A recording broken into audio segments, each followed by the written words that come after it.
Good luck to all the competitors as we enter split number 2 of the fall here and the Soul League, the Celestial Cup. It's myself, Relic. It's him, Zephyr, the wonderful Etsky on production. Zephyr, we watched the finals. We waited a couple of weeks. We're back, baby. Celestial Cup back in town. Yeah, it's been a very short off season here. We're thinking, what, about 2 to 3 weeks for all of our competitors. So it was just a little bit of a break before. Yes, we have returned. There's another prize pool at the end of the tunnel in just another 2 weeks away. Correct me if I'm wrong. It's only 2, right? Yeah, so we got week number 1. That's what we're in right now. Then we have week That's number true. 2. Then we got another set of finals. But let's hold off. Let's hold off on the excitement for the finals just yet, because there's $300 up for grabs today. Who's going to take it Oh. home? Well, who knows? We've got lots of great teams, but perhaps the favorites going into today are your finals and most recent champions, JSA, the unstoppable force in the women's Apex scene at the moment. Yeah, I'll be honest, there hasn't been much of an evolution regarding the talent that is currently coming into today's matches in comparison to finals. Now, obviously, practice and what scrims will may have changed things ever so slightly, but we will be seeing quite a few of our participants that we saw at the end of Split 1 finals also competing here tonight. Of course, the one you bring up primarily being that of our champions. Yes, and of course, with that, they bring with them the MVP, that being the woman with the most kills at the end of the day. Sabsbear, 23 kills, of course, supported by the likes of Avali and Janie. They are truly a terrible and terrifying trio, terrible in the sense of you really don't want to be going up against them. But we look to those supporting acts, Zephyr, to see whether there is the potential to upset the apple cart. The likes of EOS, UTFT, the Yeah. LNW Velvet Squad, Mochi as well, who did so well in the qualifiers, fell off, but refound a bit of form come those finals. Yeah, it's tough to say if they have the metal to compare here. What we got to see, I mean, to spell it out for y'all at home who may not have been here for the finals in Split 1, JSA took a dominant lead among the rest of the competition and finished the Yeah. night with 97 points. And yes, you bring up some of these other teams here, but EOS and UTFT respectively were almost 40 plus points behind, sitting at 54 and 53. And a lot of that just comes from the fact, due to the experience between both Sabs, Ava, and Janie, all three individuals with a massive history within Apex across multiple competitions. I mean, Sabs alone being a participant in the EMEA Pro League. Yeah, very true. And they're not, it's not exactly like they're completely infallible. We are not going into Split 2 saying that they are completely undefeated and they can never be beaten. But it is worth mentioning that they have won week 1, they have won week 2, they have won the finals. Yeah. There has not been an entire series of Apex Legends played where JSA doesn't find themselves on top. And the closest that we came to that was week number 2, Zephyr, where, of course, they had a bit of a stumbling start, as opposed to their, like Greyhound out the gate start week number 1 in the finals. But it was over the course of those 6 games, which, by the way, we're repeating our format from Split 1, 3 games on World's Edge, 3 games on Stormpoint. They were able to build up that momentum and ultimately come out on top nonetheless.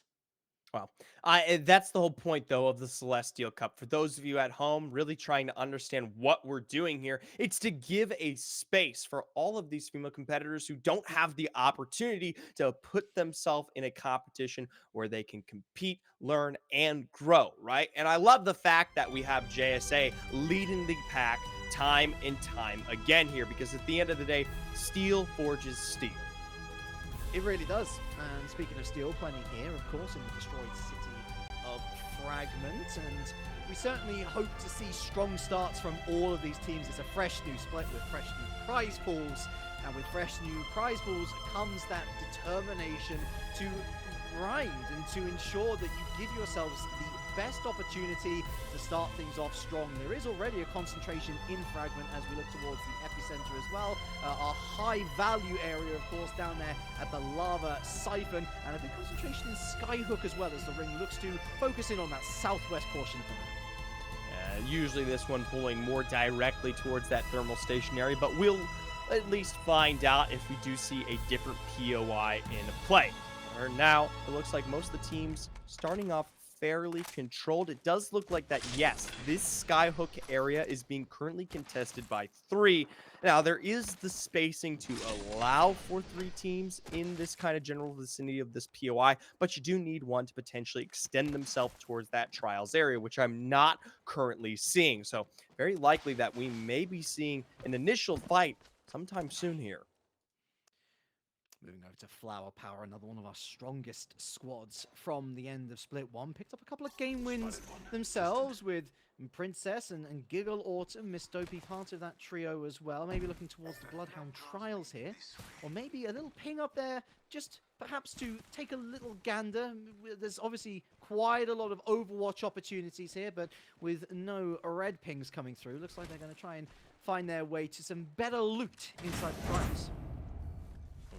Well, for Flower Power, they will avoid potential conflict for now, but will potentially draw some attention towards this area. We might have to tune back in just a moment once these Prowlers start making their way out from their hold, if this is going to begin to happen. Thankfully for them, they do have Giggle Autumn on that Caustic, so there's always the potential to defend with the utilization of those Caustic traps. But say a team like Control Freaks, right out here towards the west, they put themselves on top of Trials or just within the area, they might have the perfect option to entertain. From this area of the map, of course, they do know that they got some way to run before that first zone arrives. Of course, still 3 minutes and 40 seconds out, so they got some time to play with and doing what they can to loot on the run. Akara and Zeta currently Vaporite as they look to move towards the more lava-rific areas of the map, and it seems like that, you know, that team heading into the Bloodhound Trial is going to be undisturbed as we join with WKL, one of the new teams for this split, I believe, with Libra Eyes, Cams, and Woomy. Yeah, we'll have to see how they make their impression. Currently, as it seems, pretty standard composition that they're working with here in the current meta, that Seer, Valkyrie, Horizon. We've heard Hyden and Hera regarding it for quite some time now. Now, not too far behind them, Team Lust, a squad that has found success here before in the Celestial Cup, did finish a little bit more rocky in our finals at 9th, but had some marginally good performances in the top 5 when we talk about some of the earlier weeks. You can see ordinances are expended for now. Lust takes center control over Lava Siphon, but doesn't seem like they've got anyone on the sight lines. Yeah, they had a beat on the team, hence the throw of the frag grenade looking to engage, and they've got themselves good Overwatch, but as you say, no one in sight as of yet. They that's another game joke. I'm like a toddler. It's like word permanence. You said something, and I thought. Either way, it looks like we'll be seeing potentially more thoughts on the board. Loving this Arc Star stick there from Bath. Going to be allowing Control Freaks to find their first initial knock here onto Sammy. The full wipe to follow suit. The team arriving here to finish another in their pocket. One last standing member on the response, likely to run away into the rest of the Lava Fissure area. It's Piku from Arc. Another great place to be in. Less object permanence and more shield penetration on the go. Sammy and Nezzy down, and Piku finds themselves in the unenviable position, really, of wanting to revive your teammates, but knowing full well that just getting out of dodge is definitely the way to go. They're going to get on top of this building as Flower Power looks to engage around here as well. We do know that Pika in the area to the west of where we currently are with Princess right now. They, of course, also have tabs on Control Freaks. That's probably more their priority, but ping's going off as we rejoin the action here with VSK. Nice cover here to get that revive off for nice screens on Frosty Girl, but in a difficult scenario as Frosty Girl, oh, that's a massive amount of damage. As soon as they were revived, they're back down again. Now the Reviver finds themselves in need of being revived, and that's the squad gone. VSK eliminated. JSA fighting their way down from the Skyhook area, take advantage and find this fight successfully, but it doesn't come without a cost. Miss Exodia, a first knock found here onto Janie, the wipe to follow suit. Ava on her way out for now. Looking very low, a single shot will do her in. We'll be taking the time to look for a bat as Sabs herself will launch herself down the hill. One final member remaining for the JSA roster. Heading towards the staging area. I'm not sure she'll be lasting for long. Sabs on the run. They are the last one up. And JSA! Wow. Well, how about that for an upset? Split 2 brings JSA down. 17 squads remain. JSA, this is one of the earliest knocks we have seen within this roster. I mean, to go across all of the weeks here in the Celestial Cup. Now, I will bring up not just them fall. UTFT, another familiar name here, a household item, also eliminated just before JSA. And GGS as well. Looks like we don't have many of the big squads from our finals still within this game, though we look towards LNW and EOS in particular. Yeah, so the good news for JSA fans is they don't go home pointless, of course, having knocked down the squad of VKL. So they have picked up kill points at the very least, as we look for a redeploy here with LNW, another one of our favorites, now surely going for the win here in game number 1. Loch Nessies go, Mummies go. The squads continue to drop quicker and quicker as the fighting lanes become more and more narrow, looking to move over towards the left. There's some shots fired. They are in a real precarious area, and it's Team Nothing on the advance. Team Nothing here may, though, want to situate themselves for this choke for their further participation within this game. And for now, it doesn't look like they go after that redeploy, right? This is a perfect position to turn and gatekeep, especially towards some of these northern rotating squads who will be taking at least a little bit more of a longer time to find themselves into this kind of position. For now, Team Nothing just covering high ground. You can see there was shots there extended moments ago, but they still carry themselves forward. Third party looking to make their name known. Charged rifles firing away as they look to utilize this high ground. A lot of rocks as well to cover their trajectory. This is, of course, one of the more open areas.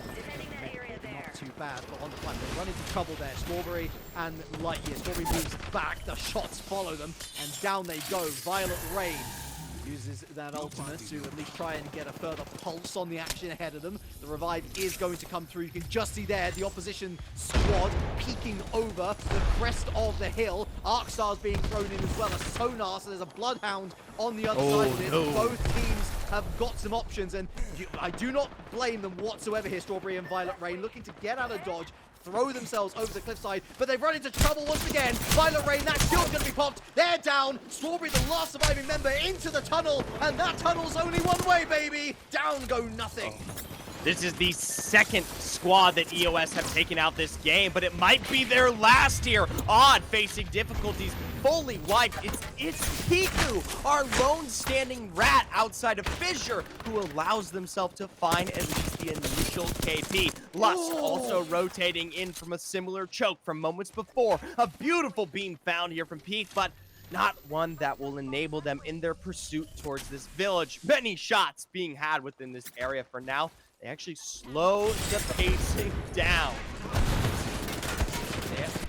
And doesn't look great for them, does it? Inceptulus, of course, outside there, managed to pop the shield. Shiro goes down. The banner recoverable, yes, but Jen is trying to get out of there and almost pays for it with her life. That's not great. Inceptulus pound by the Seer and dropped by the Seer as well. It's just Jen all on their lonesome, popping a Phoenix kit. He'll be back up to full here, and it's Mochi who's on the attack as well. Looks to capitalize as a third party. Looks to go underneath this building, of course, trying to find a way to outflank their opponents. Nice shield pop, but no down. Samurai Sky there you go. The final shot landing through. LNW eliminated most of the teams now within our top 5 from finals. Potentially completely out here. Mochi, one of those last remaining survivors, and EOS, I believe, the one last standing rat still well within play. Yeah, so these folks rotating around from tree, of course. You got a legendary item attachment there on the extended light mag. Could be useful. A lot of great loot for Mochi in this mid-game section. And a little bit of quiet for now. They've done their due diligence. They've checked out across the map, but on the other side of where this ring is eventually going to come in, of course, Lust still find themselves a little pinned up against the wall. Nice KO there on Miss Exodia, who goes down and now looking to utilize that Wraith portal, goes into the other world, finds themselves the extra portal, looking for team support. There's some artillery to come down here on Rene, as Scarlet Valenti and Pike looking to join the action as well. Massive damage done. The PK not going to drop them. Oh, this could be a bit of an overcommit, a bit of overzealous, but they are going to take down EOS. EOS in their final moments poked not just from Lust but also from afar. A charge rifle from directly within the thermal area, punishing the EOS roster. Now Mochi from their southern side of the map in a much better situation for a rotation, but still on their way out. A nice beam. Sierra with the drop onto Woomy. This is a 2v3, and Exhibit down to give them the information they need. Wonder Nikki to follow through with Libra Eyes, and that's WKL out. Oh, becoming the new kill leader. Great accuracy. Relic will say this many times over. Boy, I love the R301. Rollers GS, of course, they would love themselves to have Ashley still on the team, down to a duo right now with Wraithy and Strawberry, not to be confused with Strawberry, a different player entirely, of course. They're actually moving into the area where Mochi was, and so actually Roller GS have seemingly rotated round and are now picking up the sloppy seconds, unfortunately, on this particular scenario. Still some good loot there, I imagine, as we're back now with Flower Power on the western side of the thermal station.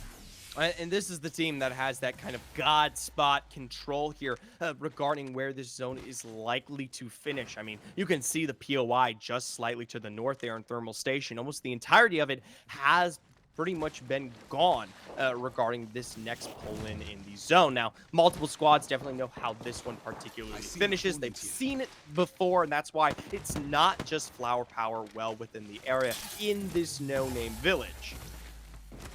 They've applied, and their rent deposit is down. This is where they're going to hold out for the moment. They've got good tabs on an opposition squad just south of their location, but I imagine they won't be looking to go for a full dive, as that would be a little foolhardy, especially with 9 squads still remaining. That is a lot of placement points up for grabs, and with, of course, the placement points comes the greater odd of picking up those extra kill points too. And Flower Power seemingly, especially with Princess, no kills on the board as of yet. Yeah, it's something that can come back to bite, especially we see teams that tend to set themselves up for the placement in particular, and then they get that maybe final last squad wipe. They are sometimes beaten out by these more aggressive squads who, while they may not have the highest placement, are netting themselves so much KP across the game as a whole. Now, I'll say this about Flower Power, a bit of a split. Ms. Dopey is just ahead of them on that other building. That's a building that is likely to be taken away as we start talking about these further squads making their way into the area. I'll tell you what, I like Wraithy's and Strawberry's position towards the back spire. Sometimes this zone does tend to drift all the way towards the south, and that position, that little bit of high ground, does kind of find favor in the final ring.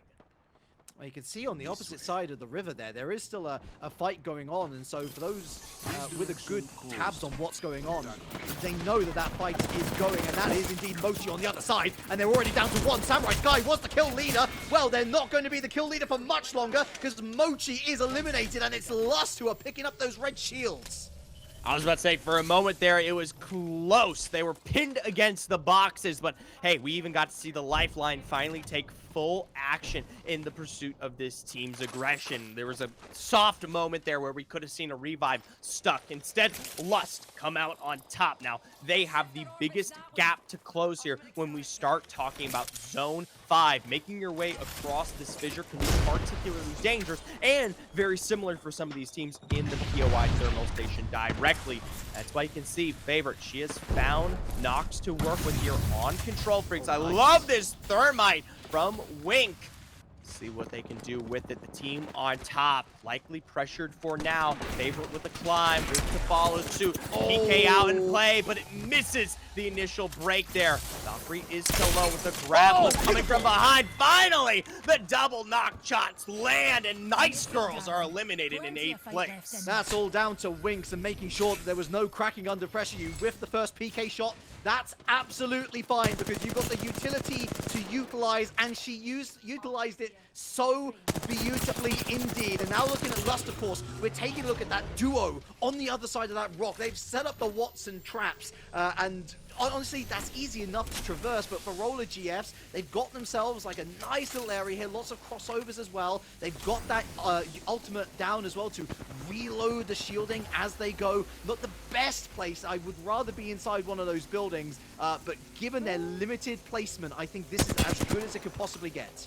I'll tell you what, like I said before, this spot can work to an advantage for these squads when we start looking at these next zones. The zone sometimes tends to pull further towards the south here, and there you can see it. It still allows for this particular high ground to be in play. This next zone is going to be that ring closing, and these squads that you see in the building on the zip line platform, they're going to be forced to drop the cover that they have and continue making their way towards either one of the buildings there, the spire that's currently held by the two, or just along any kind of exposure or fence line that they have available. And I mean, that's as tough as it gets. We see 1, 2, 3, 4 squads there, still around and alive, I believe, is It's Piku, the Lone Ranger who somehow has been able to avoid everything, really. We catch them just on the eastern side, Jen, and just as we caught them, well, looks like they were caught out by Rene. It's Veneer eliminated with 6 squads remaining.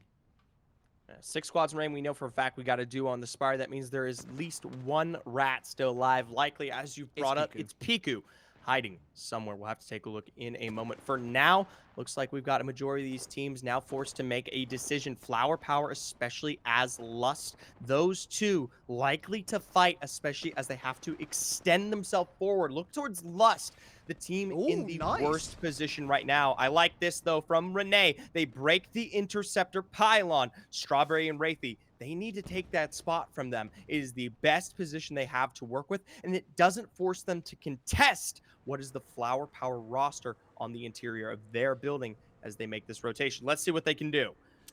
I think they might be looking to invade there. Actually, they're going to go for the Valkyrie redeploy.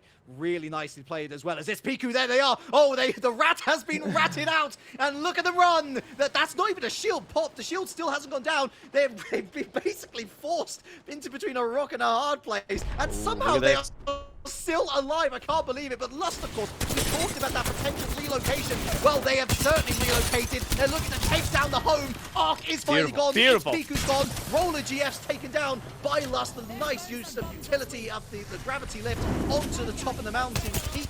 And now they've got beautiful sights here on Giggle Autumn and Flower Power as the final round begins. I'd love to take a look particularly at this zone's poll, but one thing is sure. Of the 4 squads remaining, 3 are currently located in this building on the northern side of this zone. Right now, Lust are the only squad to defend from the edge. And I'll tell you what, there may not be the best cover to work with, but the fact that they don't have to contest against all of these other entities is something that will provide benefits on the final ring close. Flower Power were successfully able to make their way outside of their building for now, but like I said, you're playing up against walls, up against fence lines, up against the little cover that is available. These other squads, they'll look to take advantage the minute they get the chance. So, of course, in this late stage might be useful, but they've got to get to the late stage first and foremost. Down goes Princess Giggle Autumn's gone, and that means Flower Power has crumbled as well. Into the final 3 squads. Now Lust, once again, looking for those early picks. Great shots here as the ring is now going to close in. It doesn't matter if you're in a building or not. That final spot is outside. Something interesting here from Lust, and I want to make it clear, is that Scarlet and Renee have pushed themselves forward towards the fight ahead to provide damage, to find extra KP, and to punish these other squads before the zone forces themselves to potentially lose out on high ground advantage. As you can see, Favorite eliminated from the Control Freaks roster. It is up to Winx and crew to potentially finish the job. I'm surprised that Lust here, Renee and Scarlet, were allowed to do and will continue to do with this level of aggression that they set up for themselves. Love this angle from Scarlet's Envy. Provides potentially some damage to find here on these last 2 remaining rosters, these last 5 players. Heath to drop, Renee to follow suit here shortly. Oh. A nice thermite on Winx. Nice, beautiful. And they're going to take down Jasmine as well. Scarlet's Envy has got the shield advantage, no doubt. They've also been given the advantage of being able to just reload that shield and activate the health kits. The gravity lift's going to make things incredibly difficult to try and land your shots. And to be fair, they're doing incredibly well here against Lust, who definitely had the advantage. Control Freaks is gone, but Lust still has that advantage. It's only minor hits on that shielding. They go for the kill. They get inside. The Watson is not going to be able to do much here. Down they go. There's still someone left alive, and they are alive no longer. Lust wins game number 1. Lust here with a fantastic victory to start off our initial game of Split 2. I'll tell you what, Relic. There was a moment there where I was worried for the potential of Lust, especially into the late game. I mean, remember, they were the squad who were on the other side of the lava fissure, had to make such a deep rotation where they then found themselves that god spot to take away from Rollers GF. We take a look at our leaderboard here. Lust, a dominant performance, 14 kills, the 12 placement points, 26 overall, a happy 14 points ahead of Control Freaks. And there you can see indeed the confirmation of JSA walking away with points. But it's only 3. You'd almost expect Lust to take off their masks respectively. And oh, it's JSA in disguise. But no, this is genuine. JSA, of course, it's one of the responsibilities that you take up. When you win 3 series in a row, Zephyr, that target on your back gets bigger and bigger. And when another team sniffs out the opportunity to go for that throat, they are not going to hesitate.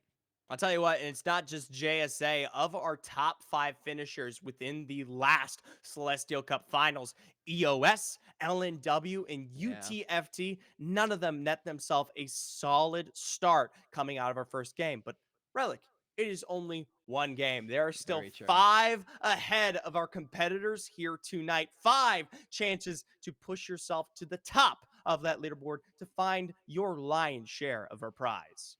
$300 prize pool on the line. As mentioned, still a long way to go. Game 2 is after this break.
Hello, folks, and welcome back to the Soul League. It's split number 2. It's week number 1. He's Zephyr.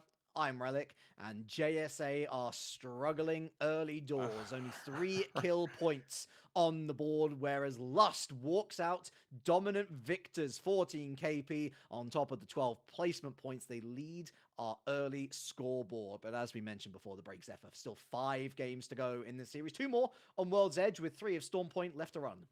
I'll tell you what, struggle may be a strong word to start off with. At the end of the day, it is a single game. And I'll tell you what, Yes. I've seen the gods of Apex themselves all across any region lose out a game once in a while. And it's a story that's not being shared just by JSA. It's by most of our competitors that place towards the top here consistently in our initial split one. So I definitely think they've all got the capabilities to find success as we make our way towards the rest of these games here. Let's talk a little bit about the pressure on Lust then, or maybe the lack thereof. I mean, as a competitive roster, you know that you have come out on top in your first game when JSA has been the dominant force moving forward. Is it literally just a case of reminding each other, look, we won that game based on how we performed individually, not necessarily looking to live up to some great expectation, and let's not put pressure on ourselves. Even if we don't win the next game, if we don't hit top 5, at least make sure that we stay true to our beliefs, because it was their aggressive strategy, their proactiveness that is what gave them so much success in game number 1. And many squads, the best squads are all capable, in my opinion, of doing the same. So we'll see. Obviously, some rocky starts that have been seen here in our initial games, but that doesn't mean it'll continue, right? Yeah. I'm the devil's advocate for any squad, okay, across the board at any time. I've seen literally 20th place teams find success against all odds, throwing a wrench into the scoreboard when no one expects it. Oh, you know that I love an underdog. I really do. And Right. actually, even as early or as late, I should say, as the finals for split number 1, we were seeing some teams who were trying to get into the top 15 at the very least and finding top 5 performances to change their fortunes. Now, of course, with the relegation system in place, those sorts of matches matter in week number 1. If you place in the bottom 5, then you're relegated, and it's only down to whether there's enough teams to field for the next week that your chances are basically hanging by a thread. So for these teams, even if you're not going to be going away with any of the prize money, there is still that to consider as we head into game number 2 then. World's Edge once again. We had our first game come to an end in the southwest corner of the map. Once again, a concentration looking towards Skyhook Countdown. Some folks looking towards Fragment, and it's towards Fragment where I believe we will be looking for the remainder of the game. Maybe south of the mountainside, but that is where our first ring indicates. It's likely we do see the finish pull up towards that area for now. Try and see if we see any major differences regarding this. Obviously, Skyhook is a little less congested this time around. Obviously, we didn't see too many fighting take place there in our initial games, but it is still something to keep track of, as this is obviously where JSA land. Now, looking towards this ring, they're only a click away, and they'll probably have the initial take regarding where to set themselves up for this zone. But I mean, we talk about aggression. This is a squad whose identity does not usually play into just zone play, right? I mean, there's a reason why we're seeing Horizon, Seer Valkyrie as their standard comp. They're not running things like GF Rollers, who were working with the Loba Watson Valkyrie. That's a composition that plays into trying to find god spots and zones. Yeah, these folks are not divers. They are someone, they're a team that enjoys the flexibility of maneuverability. They've got that seer on hand to pick out their location. They've got that seer on hand to ensure that the best strategy is employed. And with a lot of free real estate in Skyhook, you'd expect them to at least pick up a mid to better composition overall as they look to move further into the map. Now, VSK, of course, a difficult first game for them. Actually, the team to go down to JSA in the bottom 3, and they have had a pretty good time at the looting so far. 2 purples, 1 blue, and they're on the chase. It's funny, I make mention of the Loba Watson Valkyrie, and we get to see it almost immediately after, and Interesting because it isn't actually the stereotypical defensive zone composition that is usually played most times around here. And actually, even talking about preseason qualifiers for ALGS, something that I obviously covered. I mean, that's a composition that is only held by one team out of the 20 that compete going to that finals. A team that may not be here obviously tonight, right? But does have their sister squad, the Queens UTFT, in play.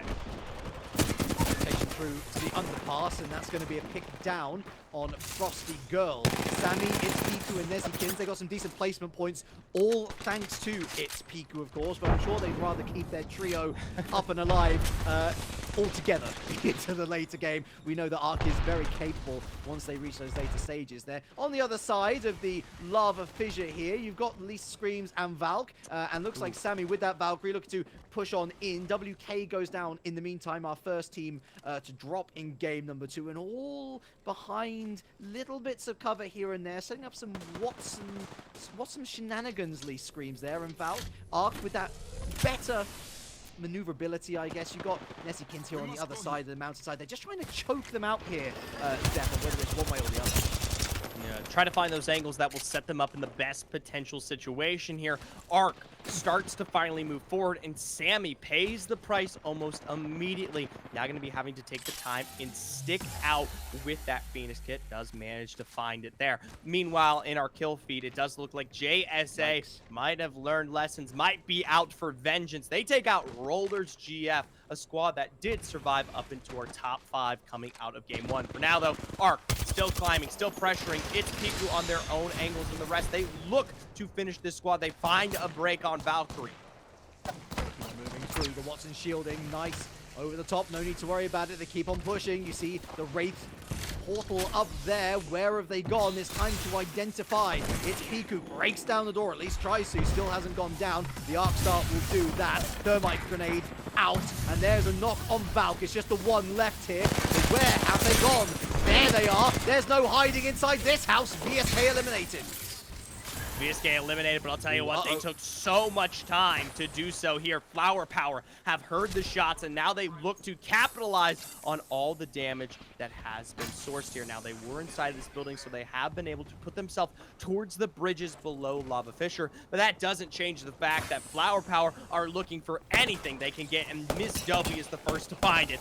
It's Piku, completely eliminated. Flower Power from behind. Miss Dopey now being shot from one of the other members of this squad. Well, in the meantime, Loch Nessies also go down. That's a lot of early squads gone. JSA not among them, of course. They are going to be picking up those kill points as the redemption trail begins. Flower Power, we're going to have the pop of the Phoenix kit here. Good timing, especially as our first ring is incoming. Might as well use it, and use it now when you've got a little bit of space and a little bit of time to work your magic. That's a big old backpack as well. A lot of utility on board as we move towards a nice girl. Nice shield pop. Almost down, almost pays for it. Lasagna. Nice girls here. Tatiana looking for some angles. They've got a squad set up right on top of the landslide high ground. One of the few positions to nice have pop. high ground to work in. And there you go. Sinning Queen is popped in her final moments, and fully thirsted as well. If we look towards the rest of the squad, they are still sitting pretty on top of this high ground, both Stay and Zavana. It's a little bit isolated for my liking. We've seen plenty of invades on this very position in the Celestial Cup that have gone awry. You can see there, they're looking to try and relocate. Some shots fire, a lot of them miss, and they are able to get out of town. The shots will continue to fire from Nice Girls, but a little bit too far out of range now to make a difference. So a nice relocation for that squad as they continue to survive. 16 remain. Nice girls here. Probably likely to not follow suit towards the north. Meanwhile, back in the hands of Flower Power, they're struggling. Princess has dropped. Now, while they do have a good tactical seer scan, they need to finish the job here. Giggle on with the Prowler. Will find double cracks, and a drop, though, will be found in response. Flesh on almost everyone on this roster, but Giggle Autumn is lower. Still picking up one on the Peep. Now a Singularity pulling through here. Giggle Autumn going to try to stick the battery while she still has the chance from behind, though, still taking shots. The Rock being the last possible exposure. Both gas canisters down. That's some cover to work with. That she'll go back right to the heels, right into the face of a quick Horizon. Double pump found, but not before finally, shots from Guess Who finished the job here. Finished Flower Power. Guess Who trying to fumble the ball as many times as they can before they finally get the KO. We actually have to credit Giga Lawton there. Using the Corsi to the best of their abilities, those Nox gas canisters are so great for slowing your opponents down, and it's difficult to land shots when you're also considering, well, how much is my health disappearing as well? I'm glad that the pick was eventually found. That is a big team gone. Team Nothing follow them with 14 left, but for Guess Who, that is one sweat off the brow. Meanwhile, LNW, they're being pushed on the interior of this building. A double into the door and one knockdown here. It looks like LNW on the low ground, not likely to survive for long. Go find at least the shield bat, but Vendetta on the outside, taken out by Lupelia from the UTFT roster. They walk out the door and they're caught in the crossfire. There wasn't even any time to think about the shield pop. And Yo has made it out of Fragment. They're going to pop that medkit as we join another battle. It's JSA. And it's not looking great until that massive clutch kill from Amelie. They're going to get the revives through on their teammates. A big moment where JSA's riding close to the edge again. I gotta say, props to Control Freaks there. Had a great option to potentially find success. Meanwhile, we tune back in towards Fragment. UTFT, they were looking good on some of their initial drops and they just pulled away. But for now, they've got to finish the job. Julilax, in a very similar clutch-up situation, finds the success, finds the knock onto Mommy. Beep, beep, let's get in the car because that DPS is brutal at close range, in close quarters. They can be such deadly adversaries, and certainly a great pick there for the UTFT as they survive to another engagement. We now go on board with EOS, Miss Exodia, Odd, and Stana Shy. We do have a little bit of engage here. Escala Envy is finding some joy elsewhere on the map. Just having a look across the way, they can see on that other building, quite notable, of course, for the multiple levels. Lots of ways to evade your enemy. They are not engaging too hard. Of course, there's still a lot of squads left to go. Speaking of, Veneer able to make their way through the portal. A disengage here as they look to try and escape the ring. And Sepultus and crew taking advantage of her portal in particular to extend themselves to gatekeep towards the southern, the southern side of the map here. On their way back in towards Fragment East, the zone does start to tick a little bit harder, but they've got so much space to work with as they work their way in from the edge.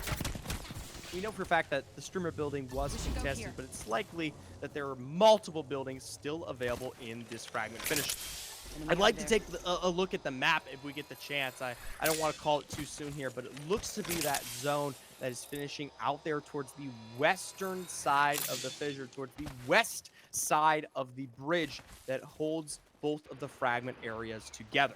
I'm sure our lovely producer Etsky will be more than obliged. Hopefully we will be able to see that map soon. And as if on cue, and as if Zephyr was going to be anything other than correct, that is exactly where we are heading. And a shout out to Mochi as well, by the way. They're not going to be heading there, unfortunately. Down 11 squads remaining. That's not exactly what they were hoping for. And perhaps they'll be ruining some misses in game number one. Nice shots found here from the Sepultus. Difficult engage here for them. They're just down to Inceptulus now, and that's 2v1. That's difficult. Their teammates, they're on the other side of this rock. That's a great down, but unfortunately a little too tall a task. Look how close they came to almost taking down Lupelia UTFT. Another close fought engage, but another engage won.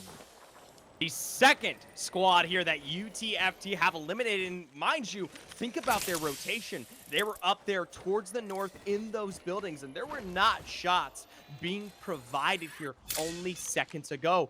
UTFT, they actually go out of their way to come back towards the edge of zone and take advantage of this distracted squad from behind. Now, before we jumped in this fight, we didn't get to take advantage of the positions here, but I was very, well, we'll say, in love with what L&W were doing regarding the position of themselves within zone. But as you can see, it looks like they've got themselves some struggles to behold out here by the streamer building. They've already lost out on 2, and potentially their last and final member here stuck, even though they were in the potential position to put themselves in a god spot. For now, EOS with some great shots. Odd taking advantage of that charge rifle. I say taking advantage, but it is just the beauty of the weapon itself. The charge rifle is just gross. This is one of the Look at best this. weapons. Oh, to there you have. go, there you go. I mean, listen, you've got yourself one of the best buildings in the entire city to utilize this sort of weaponry. GGs are down. Nice girls are gone. Final 8 squads remaining, and one of them is JSA. For now, they're one of the teams that were under fire from EOS, and it looks like EOS, again, smell blood and are looking to try and take down JSA before they get any further into the placement point area. Sabs and Avali are up there trying to get this revival for Janie, but the engage is here. It's already here. You can't revive your teammates when you're under pressure like this. Sabs down. Avali desperately trying to stay up, but they're gone. They don't reach top 5 again. And there you go, EOS, like you called it, had perfect setup, perfect line of sight regarding this particular position out here towards the edge of Fragment. The minute they saw a drop follow suit from JSA's very aggressive third party into this building after EOS's initial knock, well, they just pulled the trigger. They knew it was the perfect opportunity to capitalize on this squad. And they only had seconds to do it, but props to them. They made short work of it. We look at that next zone. It is, yes, continuing to pull even deeper towards the western edge of the bridge between both these fragments here. EOS now Kraber in hand, Standard Shy potentially looking for a shot to do in what I can only assume is UTFT on that building. Oh, how tempting is this? Oh, it's like digging into a good old Christmas pudding with some clotted cream on the 25th. And that shot, ultimately, very disappointing. I'll be honest. I was expecting a hit there, especially with how long they were mulling over that decision. Almost like the mulled wine. That might certainly be a good accompaniment.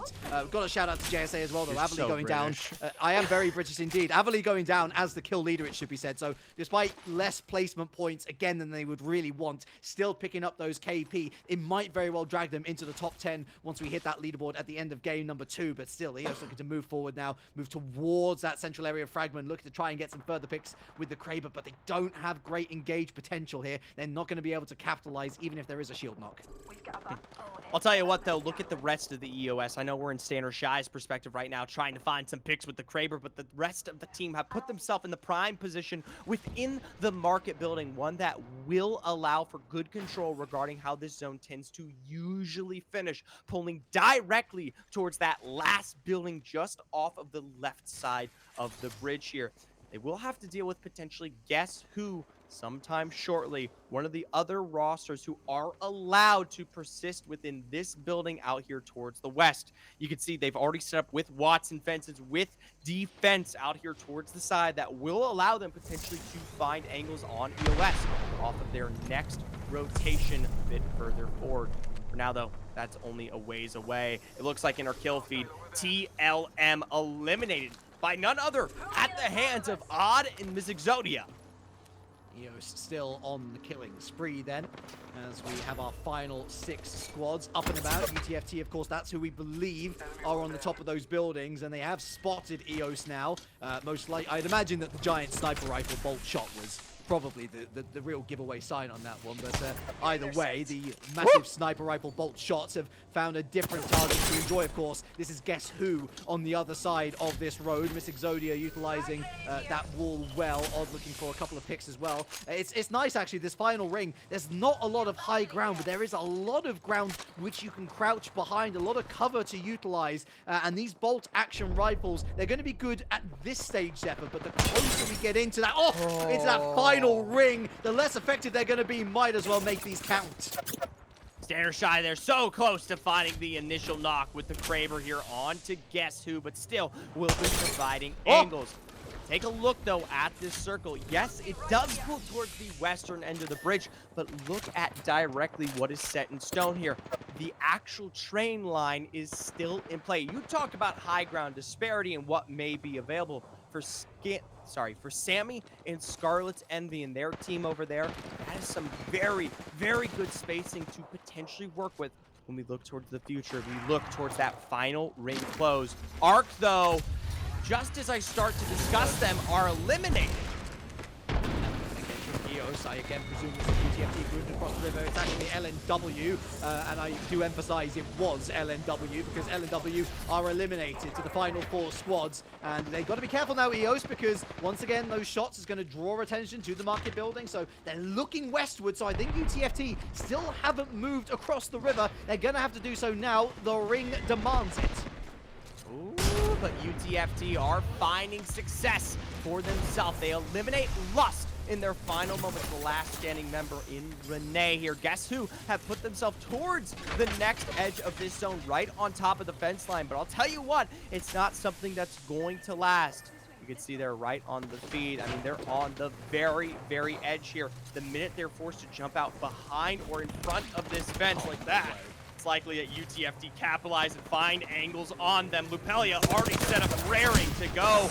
I'll tell you what, if UTFT going too quickly here, though, EOS will very, very quickly make themselves known from behind.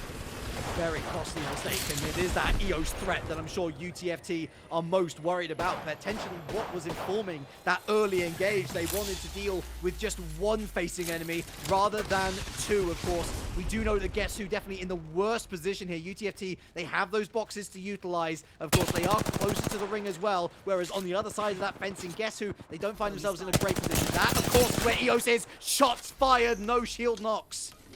Woo. It's big damage found there onto Eos for UTFT, but it doesn't change the fact that they are pinched, taking damage from both sides, but not before Lupelia with a big crack, a big break on his Valkyrie, and now looks for potential more. A jump over the bridge, right into the face of this entire squad. Will find one knock, but this might be at the cost of UTFT's win here. No one is focusing on EOS. Technically, squad here truly lacks on the other angle of this fence line. Will face a break the shield, but not before Liz on the other teammate then does find batteries back in style. Look at this though. EOS looking to just finish the job. Guess to eliminate UTFT to follow suit in EOS, your champions of game 2. Sweep, sweep, sweep, sweep, sweep. Just call in the cleanup crew, baby, because that's exactly what EOS were. UTFT, I agree, maybe looking for those KP just to reinforce their position in the table, but by doing so, by going so hard in on that engage, Lupelia making the call, maybe the team not on the same wavelength. It took a little while for them to join that engagement, just a little bit behind the times and a little bit behind EOS in the overall standings. 12 placement points and 12 KP for EOS, 24 points overall, but UTFT with 10 kills, only 5 points behind. A good innings.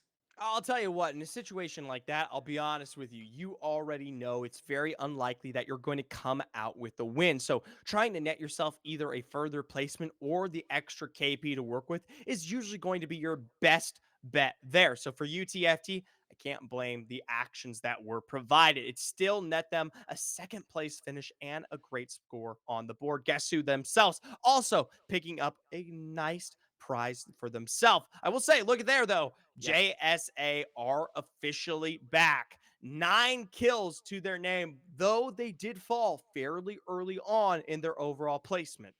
I had a sneaky feeling Avalie, the kill leader, before she was downed, and she had 5 kills, so odds on the other two probably picked up some kills themselves. 11 points, not too bad at all, as I mentioned earlier, should take them into the top half of the table. But let's take a little look at the bottom half of match number 2 here. Below, where the likes of TLM and Nice Girls and GG's laid, big disappointments for the likes of Control Freaks.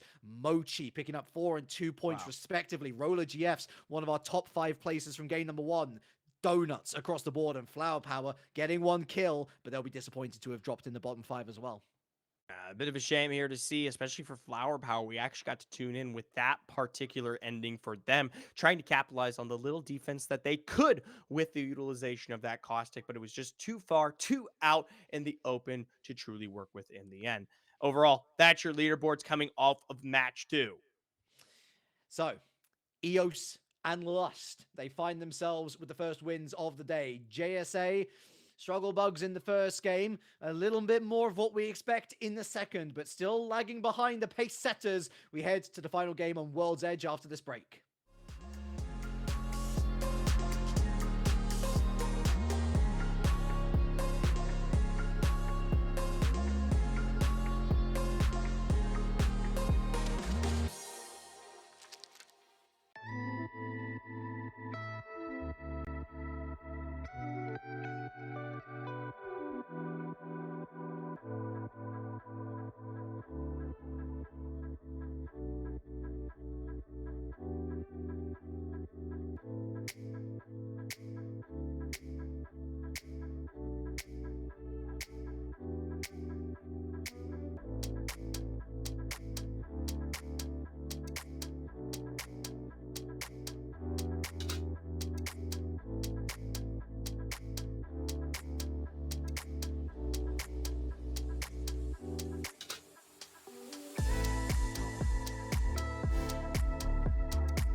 Hello, friends, and welcome back to the Soul League. It's split number 2 here in the Celestial Cup. Relic and Zephyr guiding you on this wondrous journey where we just watched EOS pick up their first win of the day. Of course, they were second placed in the finals, Zephyr, albeit by an almighty margin, but looking strong. And as that last slide showed before we headed back to our beautiful, handsome faces, top of the kill leaderboard, Scarlet's Envy.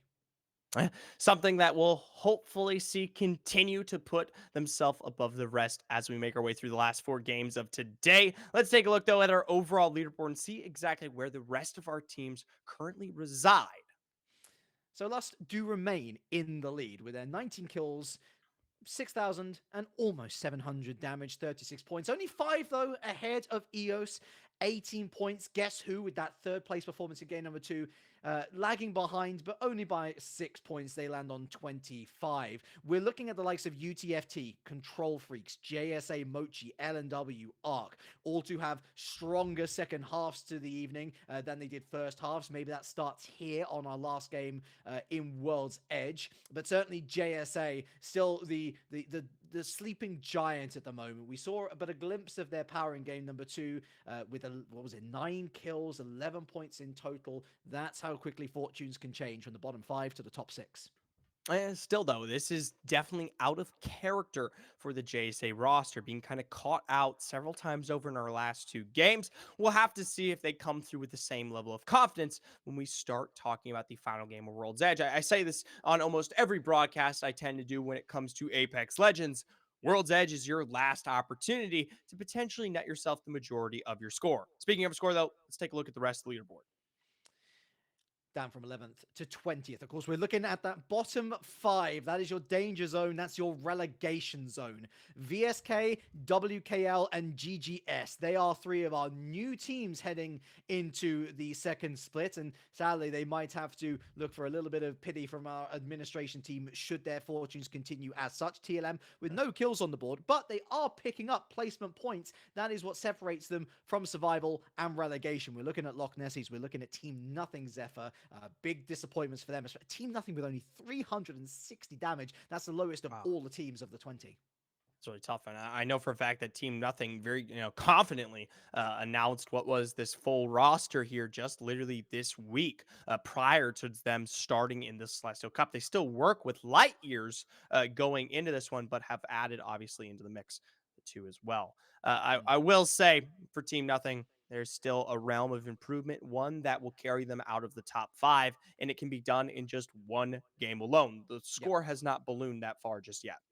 Flower Power will know that more than any, of course. You'll see them a little bit worryingly in 12th position, only 4 points ahead of the relegation zone. But Flower Power, a game winner in the past, and they know that with a game win comes at least 12 points. Usually you can add another 5 to 10 on top of that with your average game, and that would be enough to almost certainly help them survive against relegation. But may it happen here? Might it happen on Storm Point? Well, all to be decided, of course, as game number 3 on World's Edge begins once more. We've seen the southwest of the map. We've seen Fragment. Will the zone choose elsewhere? I think a nice juicy Skyhook POI certainly would go nicely with the entree of today. I tell you what, I hate Skyhook POIs. That's how Oh, you you get do? 15. Yeah, I tell you what, that's how you get 15 squad zone 4 alive, guaranteed in any tournament. I mean, there's just so much real estate there, and I'll tell you what, it becomes a headache, not just for me, but also for the players themselves as they're forced to make their way out of that one. If it was my personal kind of RNG level of control, I'd like another southern pole, but something maybe towards the dome area. It doesn't get a lot Yeah. of favor, and sometimes I don't know about me. Everyone hates Dome. I mean, I get it. It's a terrible POI to drop, right? But I'd like to see a Yeah. finish there every once in a while. I tell you what, your requests have been pretty well answered today, and indeed over Split 1. Whatever Zephyr says does seem to eventually come true. You are the prophesizer, of course, but the only prophecy that I need to subscribe to is that Celestial Cup is the best, and that's why you should be following not just here, but on our Twitter socials as well. There is plenty more to enjoy of Women's Apex.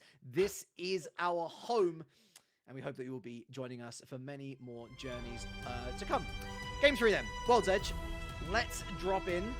Where are we heading, lads? We'll have an early look at the map. We'll take a little gander at where these folks are tending to prioritize. Of course, our previous match winners there, Lust and EOS. It's been very rare that we've actually had repeat winners in the Celestial Cup, Zephyr, and I think that does bode very well for the strength and depth of this overall league. Yeah, I mean, already right off the bat here, I mean, it may be just a rougher day for JSA, but the fact that we have such a balance that is currently being seen even within our top 5 teams is definitely going to show at least the level of quality that continues to improve when we start discussing all these competitors, these teams, and as they push themselves not just to play here in the Celestial Cup, but to make names for themselves in all these other tournaments, right? That tend to get a lion's share of the attention in the Apex Legends scene.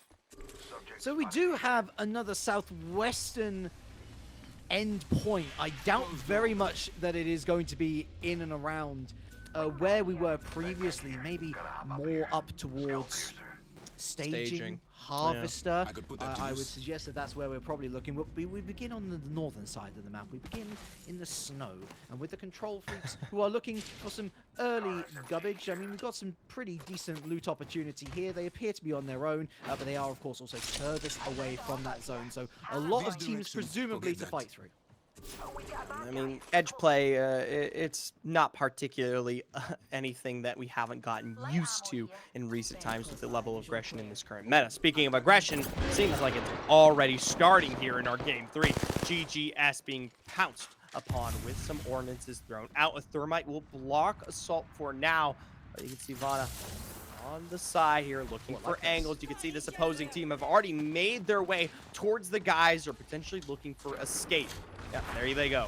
Already a bottom 5 team, and GG's want to try and get that at least some KP on the board. We are literally talking some fine margins as 1, 2, 3 points into the top 15 before the game is out. Control Freaks have found an early engage here. They move on up, and Vaporant is going to go down. A real unfortunate scenario there. Caught out with the Arc Stars behind as well. Control Freaks, they're fighting an uphill battle, and that uphill battle has been lost. A massive down early game, and it's the Loch Nessies who come out on top. Yeah, that's the first showing that we've seen here from the Loch Nessies in a power position in quite some time. Obviously, only 2 games, but definitely we expected them maybe to have a bit more control than this. But instead, not just quite control, they find Control Freaks in the first squad in elimination here on World's Edge Game 3. We'll see them next time around when we address Storm Point. Meanwhile, we tune back in towards VSK, the Lava Fissure area, ripe for potential action. We see those shots flying. Arc here on the opposite end, per usual. Once again, trying to find angles. Sammy taking a huge chunk. What's that little friend on the gun here? What's that little friend? Is it, I mean, it looks like a dinosaur in a samurai. That's wonderful. I love it. You think that the Loch Nessies would probably have, like, that charm on all of their guns. Did you know that Watson can place Nessies just I did on the not. map? She can That's place up to amazing. a maximum of 20. That's one of our emotes. Yeah. That is the And greatest. they actually just stay there. I mean, what a fun fact. Again, you know, Lawmaster Zephyr, this is why we have it here, really. I mean, you know, ALGS caster and such, you know, that doesn't matter. Being able to tell us that you can plant 20 Nessies across the map as Watson, I mean, that's what we can you on board with. Yeah. Trust me, I've had to say it like 3 times on Pro Guides now. Anyways, Mochi there to fight himself here towards the edge of very Geyser. And it's not really much of a fight. Seems like it's all healing here now for Mochi as they're just taking time. But looks like they are third-partied here. Zero down. Samurai Sky ticking with the Thermite, and the shots that follow secure the kill. Wonder Nikki, she looks for an escape down towards the Big Mod area, but one shot will do her in. Looking to stick Syringe, she has to do so because of the zone and its position. Will survive for now. And this would spell a very worrying trend for Mochi.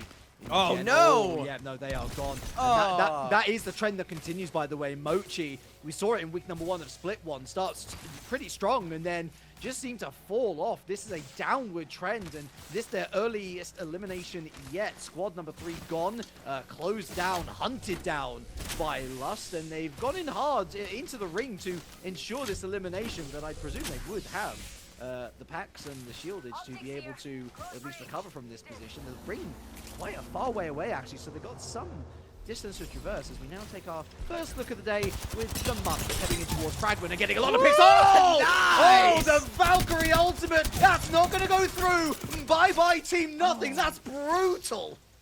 And it looks like they had already taken out potentially Light Years at some point. Don't know if they were playing it as a duo or the third had fallen in our feed at some other time. For Mommies, though, it doesn't matter. It is KP to work with and KP to put on their belt. Now, EOS, they have heard the shots. They have seen the action that took place there out towards the side, and they begin to potentially gatekeep.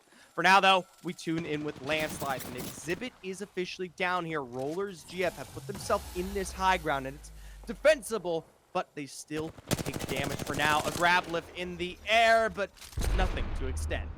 Yeah, I cannot tell you enough how much I hate this area. Not necessarily from an attacking standpoint. I'm just saying it's way too easy to attack rather. I can understand it. You get that, you know, you get that look over a lot of the map, but really it's so easy to attack, and maybe we'll see here why the Valkyrie ultimate coming through. They're going to move up and relocate, and you can see there's just too many options really to look towards. A lot of areas which opposition teams, third parties can try and shoot from, but we're going to zone back in now with Flower Power, who find themselves with a decent shieldage situation. There's some team fighting going out there, and they're looking to lock down this house just a few meters away from the ring. But there is the exhibit once again. They are looking to be flushed out here. We see the care drop. And not really something to worry about for now as we look over with the nice girls. Nice girls, pretty Bond girl, pretty Bond Movana, finding at least a start to something here. I believe this is Guess Who on the other side of this assault here. Harvester stuck inside, breaks open the door. Quick Singularity is immediately popped. They called that one, but it's still in the face of a double break on those fence lines there. Wow, be pushing this one forward, but it's not before they at least find the break on the shields. The next knock to follow onto A-Breeze, and there's Guess Who eliminated his 16th, but now Nice Girls to defend from third party. They've got shield swap to potentially work with, but they still take damage from behind. Playing off of fences for now, but ordinances continue to tick, taking them lower and lower. Luciana falls, Pretty Bond Movana, and now it's up to Pretty Bond Girl to keep this team's dreams alive. Battery is stuck, but the rest have come through. TLM go down. I gotta say, Guess Who might just get a KO on Proxy here. Bowler GF's gone. Is there a fourth party entering the scene? Pretty Bond Girl not gonna find out. They've got its EOS. And our Game 2 winners, they heard the shots, they sprinted, and they've come out double money. And there was another squad also here in play. I missed the call out regarding the feed, but EOS managed to pick up the 2 in regards to the action there in Harvester. And for them, they're more than happy with that. Currently sitting just behind what I believe is Lust on our boards here.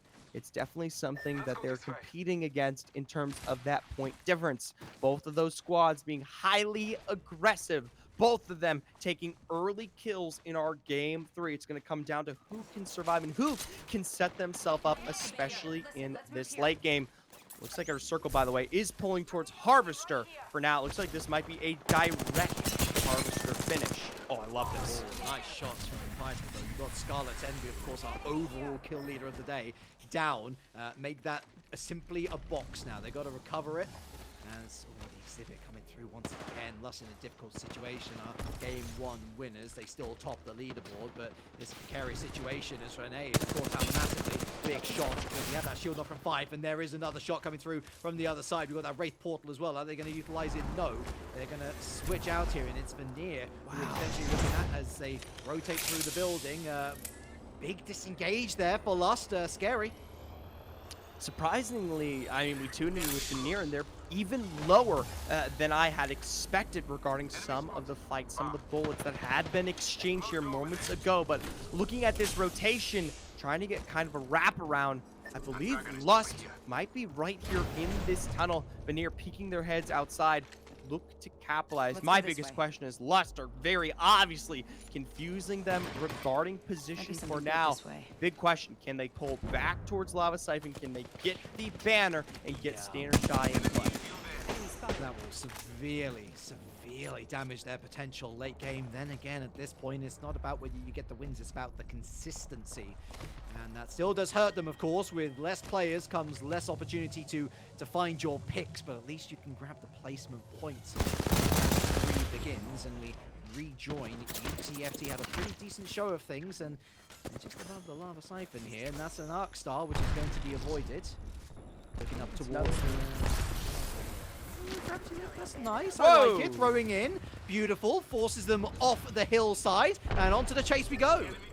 Yeah, big split here. UTFT looking to claim this land in full. Finally, the knock there. Frosty Girl picked up a 301 BMO 1 on the top side. Lupelia from down below looking for more. A grab lift to extend, but not before Julie Lax finds what she needs from afar.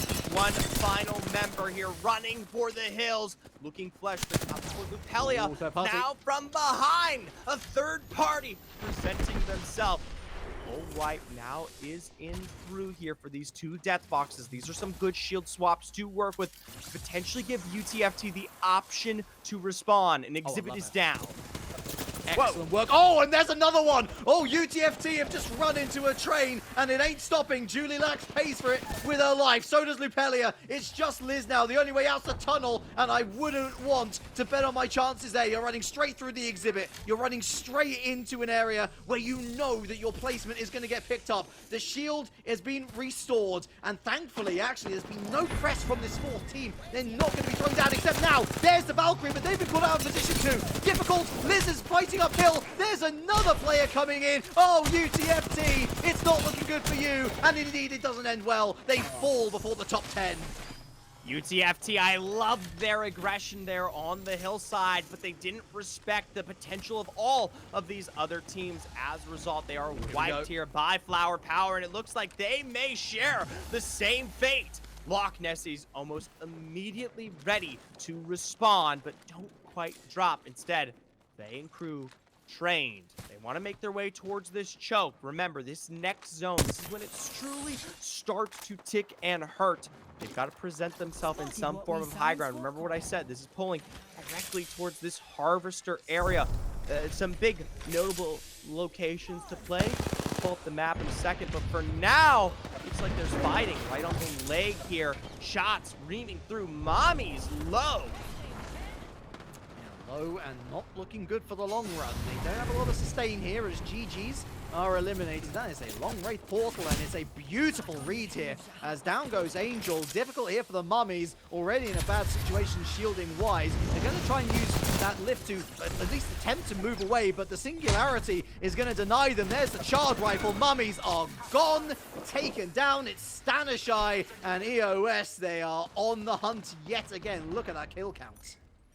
And potentially looking for more. We'll talk about that zone you got to see on your screen for quite a bit there during that fight. It is working its way towards the edge of Harvester, but it leaves this open space towards the northwest in play. It's not an open space. It's high ground. It's verticality that tends to be a god spot that allows for control. And what team is just there, just south of the choke coming out of Landslide? It's JSA. Now, if JSA can defend against all of these other squads playing west or north edge, they're likely, or at least in a position, to potentially walk away with their first victory of the day, their recovery game here on World's Edge.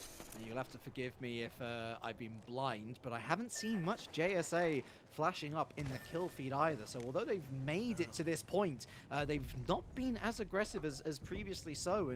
And who can blame them? They have struggled to make the top 5 today, the highest placement being 8th. They do have a lot of kills to their name, but that's why they currently reside in 6th and not inside the top 3, which is where the money is divvied. Ark just having a little peek over this wall here, Zen, trying to analyze what their ideal escape strategy is. See, it's the namesake. Finally, we tune in with JSA here. They are set up on this high ground, this position that will play for success. But you can see they're trained towards the western end. They know for a fact that they're going to have to defend against all of these squads as they make their way in, especially in the next 10 seconds. But yes, you're right. It's Lust knocked out, and maybe potentially JSA as well. Miss Exodia finding a 301 knock. Any squad now coming into the area can see that they're weak. Ava with her own shots. The bow check finding success, but not before revive is finally sustained there onto Jane. Still, though, for JSA, they've got to be careful. They are the target of potentially everyone right now. It's literally 19 teams, and their primary objective is to win the tournament. Secondary objective, make sure that JSA doesn't win, because the moment you give them a hint of momentum, the moment that you give them a hint that you are weak, they will strike, and they will strike hard. Just like these shots are indeed. Watching over the retreating team is Avali. They're looking down below into the ravine. They do have their sight there. They do throw the exhibit down, and now they're going to try and wrap around and find a way to pick off these players. They're not going to be able to do it as successfully. Big shots coming through from Janie, and Ark is eliminated.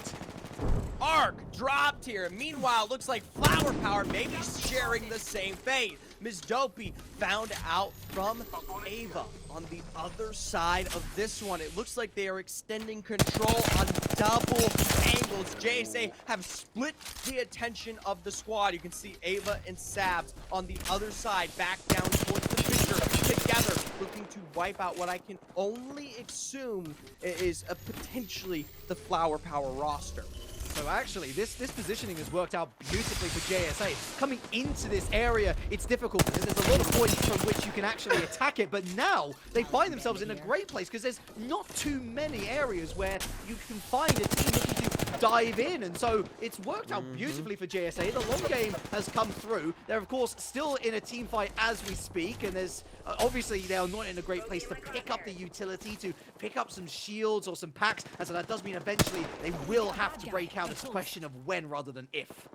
I'll tell you what, I mean, this is what I talked about. This is God spot for a poll like this, especially with other teams still competing towards this Harvester area. Meanwhile, for EOS, they finish off the job that was started by JSA. Looks like Flower Power were able to get some revives off, but there were nothing in the face of the edge here of EOS coming in to clean up.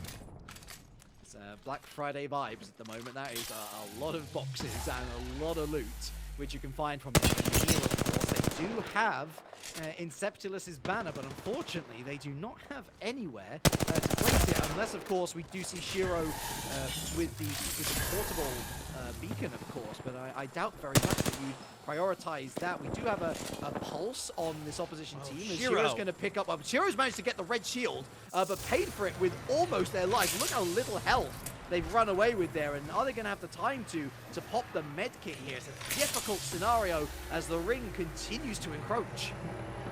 The big issue here for Veneer now is they had a chance to clean out this squad from behind, but instead, maybe wasting too much time. Genzo, with the peek outside the door, finds the perfect advantage to start dropping the remaining members of LNW.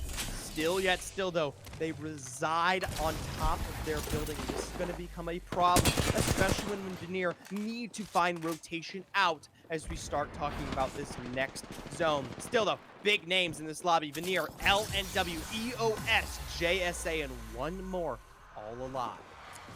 They have to rotate out up onto this roof here. The Bloodhound sonar picks up their scent. Now they go, I mean, to be fair, whatever this team is, I'd imagine it would be LNW. They don't have to push in here because they know that the ring's going to do the job for them. We are on that final ring, it should be mentioned. And so Veneer in the most precarious situation. And there's Shiro, there's Pixis Janie. Of course it is. Who would it not be? JSA once again find themselves in the ideal scenario. They have the upper ground. They have coverage of every single team in front of them. You can see the remainder of LNW there covered behind that rock. And they're going to go for the Valkyrie. They were going to go for the Valkyrie redeployed, but for the second time in this game, the Valkyrie goes down before it comes through. JSA here, I mean, this is their game to lose. We look towards LNW, especially with EOS likely to exit outside this door in only seconds to go. They'll be potentially the next ones to target. Finally, doors opening, teams moving out of Harvester. Ava trained with the Bocek, any chance to potentially find a drop, she'll look for it. And as I said, LNW is officially taken out, but not before JSA faced some damage. Still though, prime position.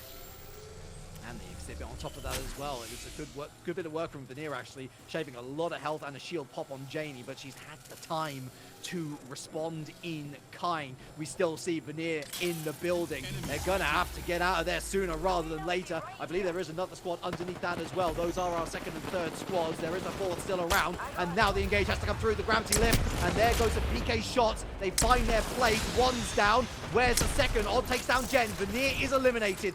No surprise there, but they're going to be happy with a fourth placement, I would imagine. JSA rapidly looking around. Again, they've got this perfect position. They are closest to where that ring is going to end up as well. Nice damage. Avali able to pop this shield once again. And is it just a case of waiting for that engage? Maybe so. Red shielded here, I believe this isn't LNW, is it? But it doesn't really matter because Loch Nestes is gone, and this team's soon going to follow. JSA have played this perfectly. Still waiting, striking, and you can't keep a good girl down. JSA back on top. JSA with a victory finally here. Last match of World's Edge. I mean, it feels like we expected them to pull this one off far sooner. For JSA, it was only a matter of time. Now, I am interested to see that leaderboard. You made good points last time around regarding things such as the placement and its impact, especially for squads who were not particularly aggressive. JSA, though, did extend quite a bit of control in their final moments. So maybe they picked up more KP than we expected. Yes. Yeah, I mean, you don't have to say it. This leaderboard is currently wrong. We are waiting to get a quick update here. I believe this is our leaderboard from last game. Correct, yes. And so we will go quickly back to our faces to maybe mull upon it. I'd imagine JSA will walk out as points leaders there. I don't believe they would have taken the overall lead. I think EOS has probably done that. Lust, of course, dropping a little earlier than they would have wanted. But it's also good points for the likes of Veneer. You know, again, we focus in on those teams in the midfield. You don't want to be in that bottom five. For Loch Nessies as well. Remember, they were in the bottom five. And they were there right at the end. So great placement points for them, even if they didn't pick up the KP. And the thing I'm very interested now is that we have 3 very definite leaders now going into Stormpoint. EOS, Lust, and JSA. And Stormpoint is this unsolved monster for a majority of these teams. And sometimes that can lead to chaos that allows just about anyone to find their own individual success. So, I mean, now that we've got 3 set in stone, the big question is, can they retain it? And then more than that, can they find the victory that they want here in the end? Perhaps while we're filing through the archives to figure out what the true match 3 scoreboard is, perhaps we'll take a little bit break and then revisit game number 3 as we look towards Stormpoint. Look at that overall scoreboard as well, and set up the story nicely as we head towards the climax of week number 1 here in Split 2 of Fall. The Celestial Cup will continue, and it does so after this.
Hope we weren't gone for too long, folks. Welcome back to the Celestial Cup, to the Seoul League week number 1 of split number 2 of the fall. And a little reversal then to before the break, as we were looking to break down the stats in regards to match number 3, the final game on World's Edge. And we do have them now.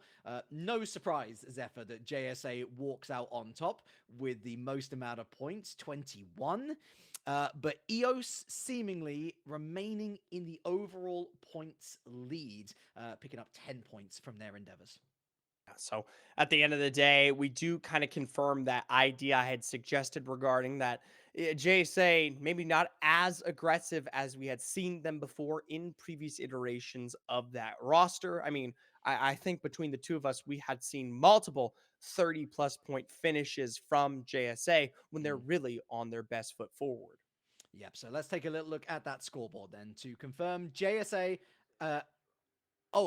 Apparently it is very slightly wrong, but don't worry. JSA are indeed the winners walking out of that. I believe LNW was indeed second. So once we get those minor technical gremlins sorted, we will continue to update you on the latest in regards to accurate results. But it's a much needed win, I feel, for JSA as well. Perhaps expected, Zephyr. I mean, at this point, JSA not walking away from a week, or rather walking away without a win from a week seems like an impossible feat, and we were slightly worried about their position going into that final ring, yet actually it was the best place that they could have possibly been. I wasn't worried. Are you kidding me? No.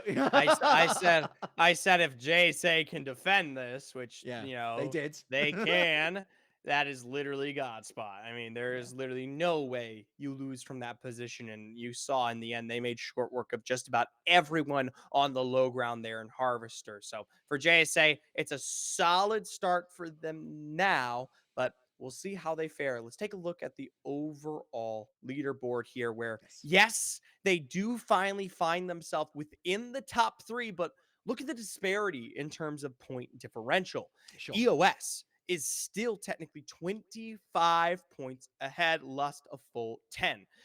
It's still a one-game job for a team like JSA, but it is probably one of the larger gaps that we have seen in previous times.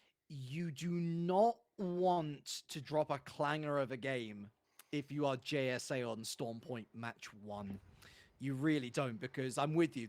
This is still a recoverable situation for JSA, but they cannot afford any more slip-ups. Otherwise, the likes of EOS and Lust may very well be out of sight. Of course, the pressure is on those two as well to ensure that they perform well, that they at the very least hit top 5. And for the likes of Guess Who, Veneer, UTFT, LNW, I think could be thrown into that mix as well. They are but a breadth's hair away from picking up a top 3 placement as well. And of course, the money goes down to third, the $300 prize pool that we've mentioned throughout the night. It's not as much, of course, as you would get from first, but it would certainly be nice pocket change, which they can enjoy for the rest of the week. The big thing I just noticed there too, though, is we'll be jumping into Storm Point here.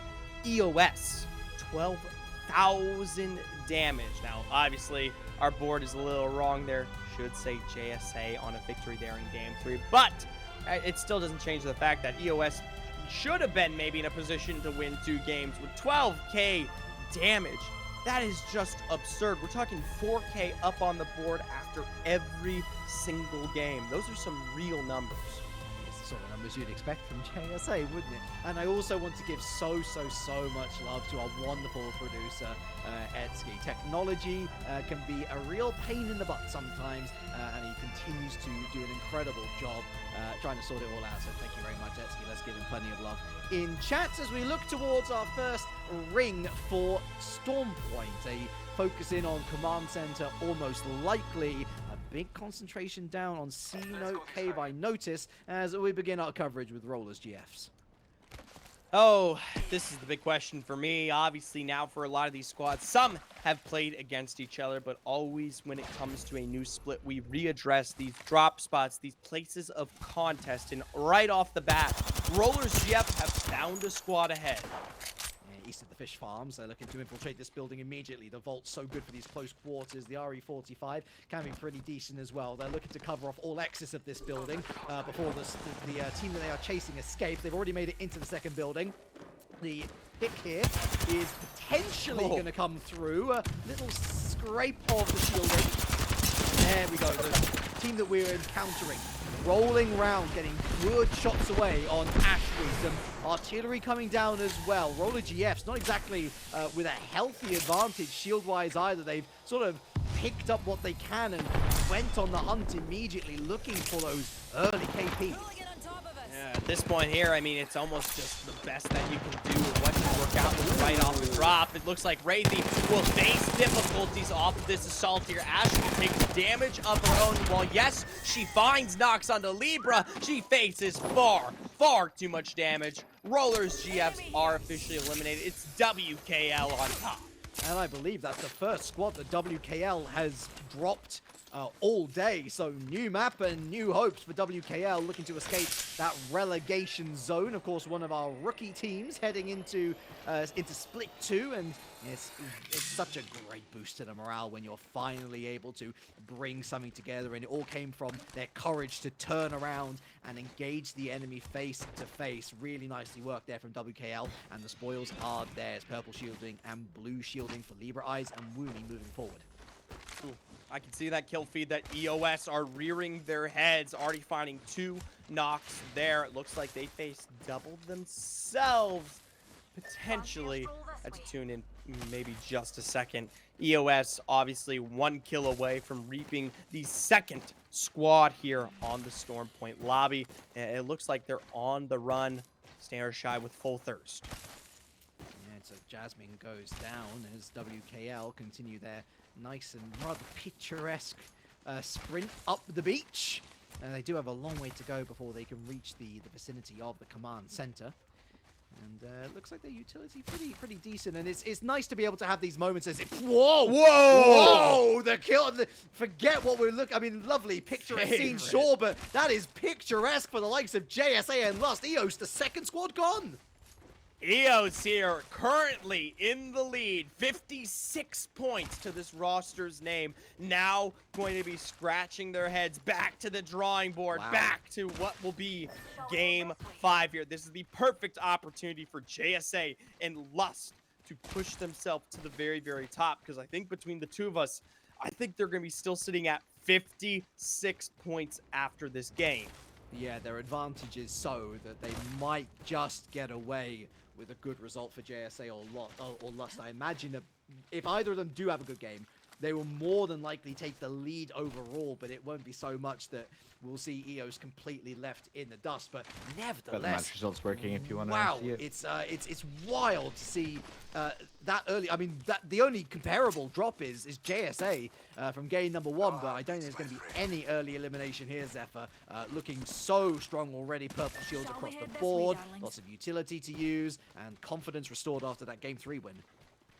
I'd like to take a look at the zone here and at least see where our zone is going to be putting itself. You can see already from JSA's perspective that it is pointing towards center map for now. Looks like this one does carry a little bit further towards the north. Still don't know if this is exactly going to work its way towards that kind of Stormcatcher, Thunderwatch area, or up towards where you see UFT and JSA currently moving up towards the wall. There's a squad way out there as well, still on Sea Note Cave / Medina Island, still looting away. I guess you can get away with it, of course. The ring is only chipping away a small amount. But already the squad of LNW has been chipped away here. Oi, Nastya, no banner recovery in sight, as it looks like LNW might have been pressed up against the ring here by another squad. And there it is, Lust on the other side of the lake here, looking to try and ensure that they are forced essentially not to picking up their banner and forced into the escape route via the launch pad. Ooh, looks like a singularity out here. Central map just on the outskirts of Jurassic Park, northern side. Avery's gonna take some hits, but not enough. It's just a quick battery for now. It's the mommies trying to push forward here. Granted, we did just see that singularity expended already. I'm curious if what squad was the one who put that down. You know, I'm slight area area called the launch pad. So I should specify, gravity cannons, there we go. Not to be confused with the launch pad that has multiple gravity cannons, but no cannons in sight except the guns in the hands of these very talented players. Mummy's looking for those rotations to try and get a better angle on whichever squad this might be. One would assume perhaps not the likes of our top 6 as they try to consolidate their points total, and Mummy's really not eager to push out here, perhaps waiting for that ring to move in before they launch their move. As we look over to Mochi now with an oversight, I'm presuming, of a squad that they've picked up the tabs on. And there they are indeed. Mochi just sneaking their way in, taking their time. Obviously, they see that there is a double squad fight to potentially take place here, and they, are in the perfect position to find third-party potential, but not before they themselves maybe scan out there. LNW officially eliminating the kill feed as, yes, Mochi do begin to find shots.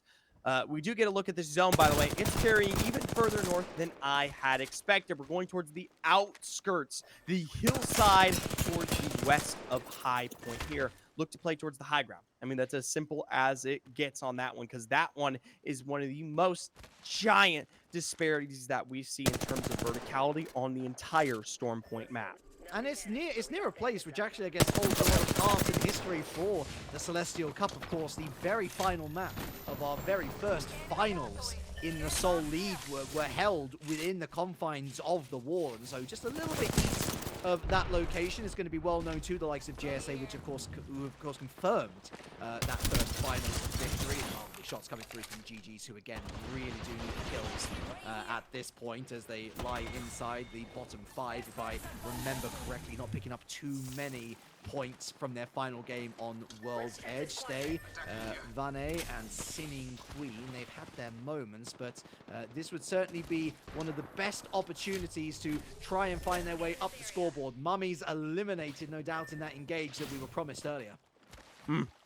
For GGS, though, it doesn't look much better. You can see Vana taken fairly low. A charge rifle doing the majority of the damage there for GGS. What started as an aggressive assault is something that has to be retained for now, but maybe for not much longer. We look towards Vana, then eventually redeployed a moment to go. Meanwhile, JSA on the interior of Wall looks like they face damage. It's an elimination on UTFT. Do they have another squad potentially in the area? JSA, but they've got to survive this encounter first. Singularity comes down. You can see their target on the other side of the wall. Singularity destroyed. Now what's the question?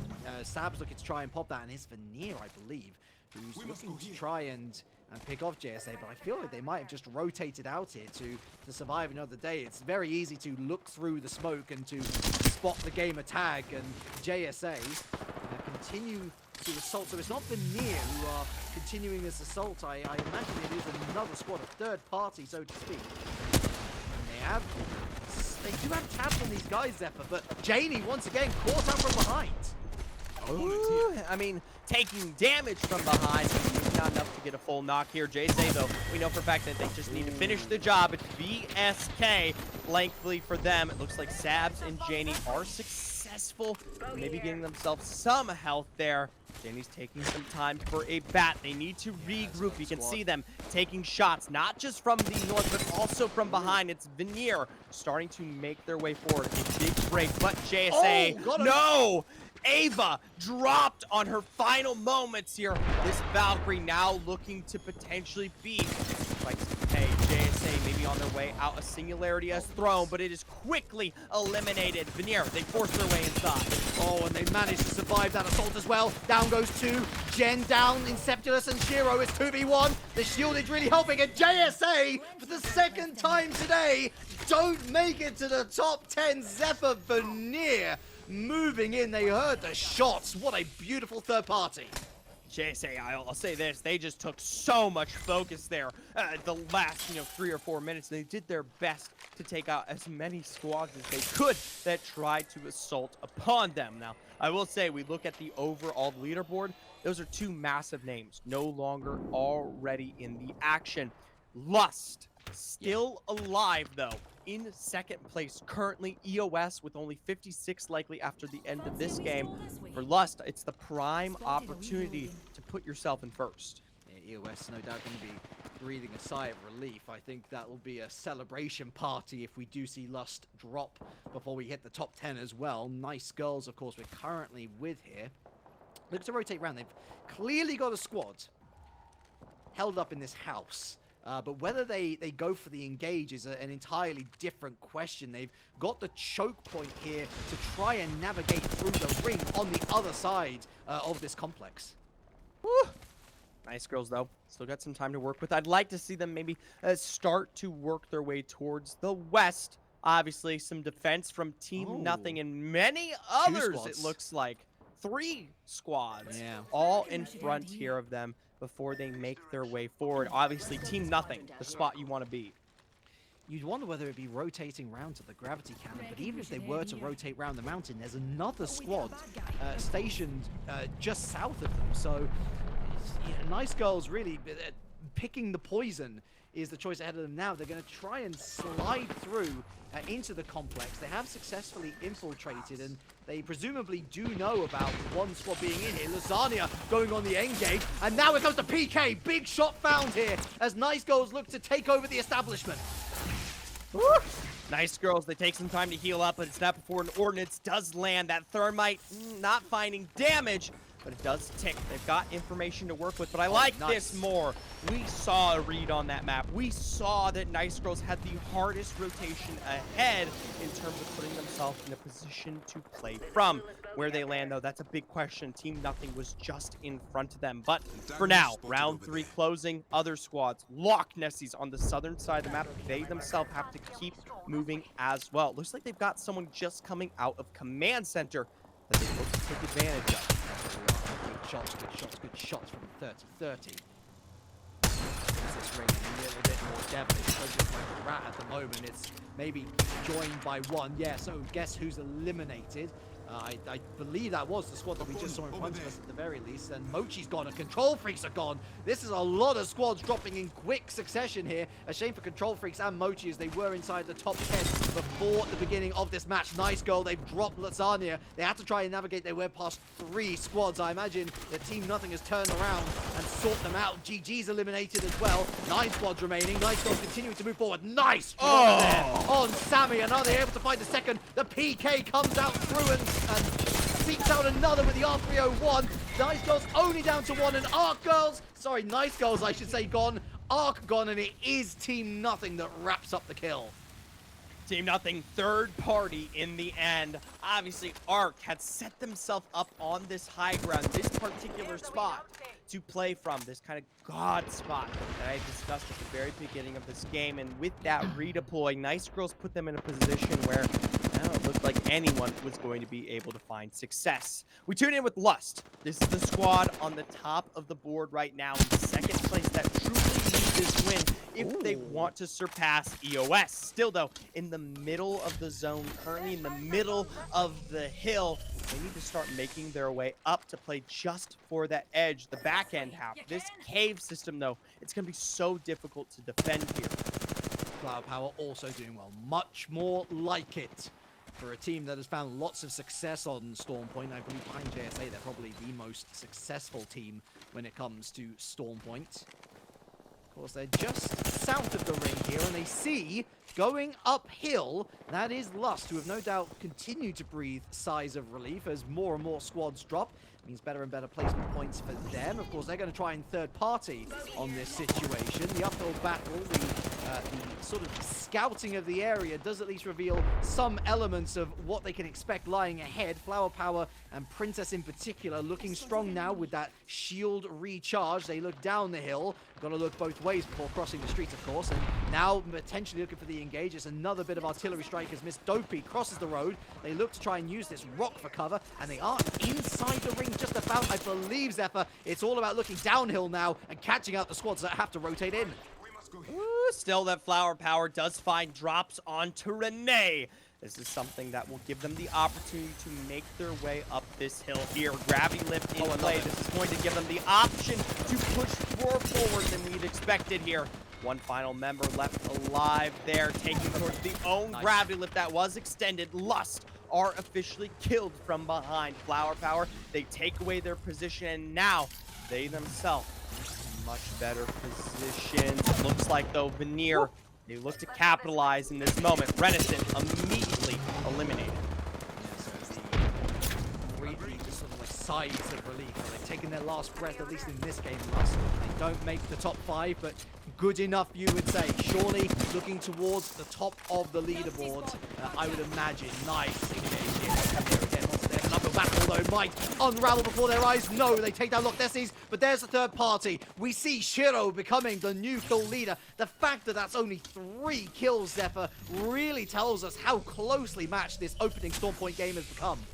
And here's the big question on my mind. We saw Team Nothing wrap nice. into a great position quite a while ago, and they're still playing likely from that high ground, likely from the best spot currently on the map here. Now, they've got their eyes trained from behind. This is maybe potentially a rat, if I had to guess. But if Team Nothing can keep control of literally this spot where the final zone is closing, they walk away with their victory. Yeah, they do. I just want to congratulate Inceptulous. We've seen some excellent gravity lift plays.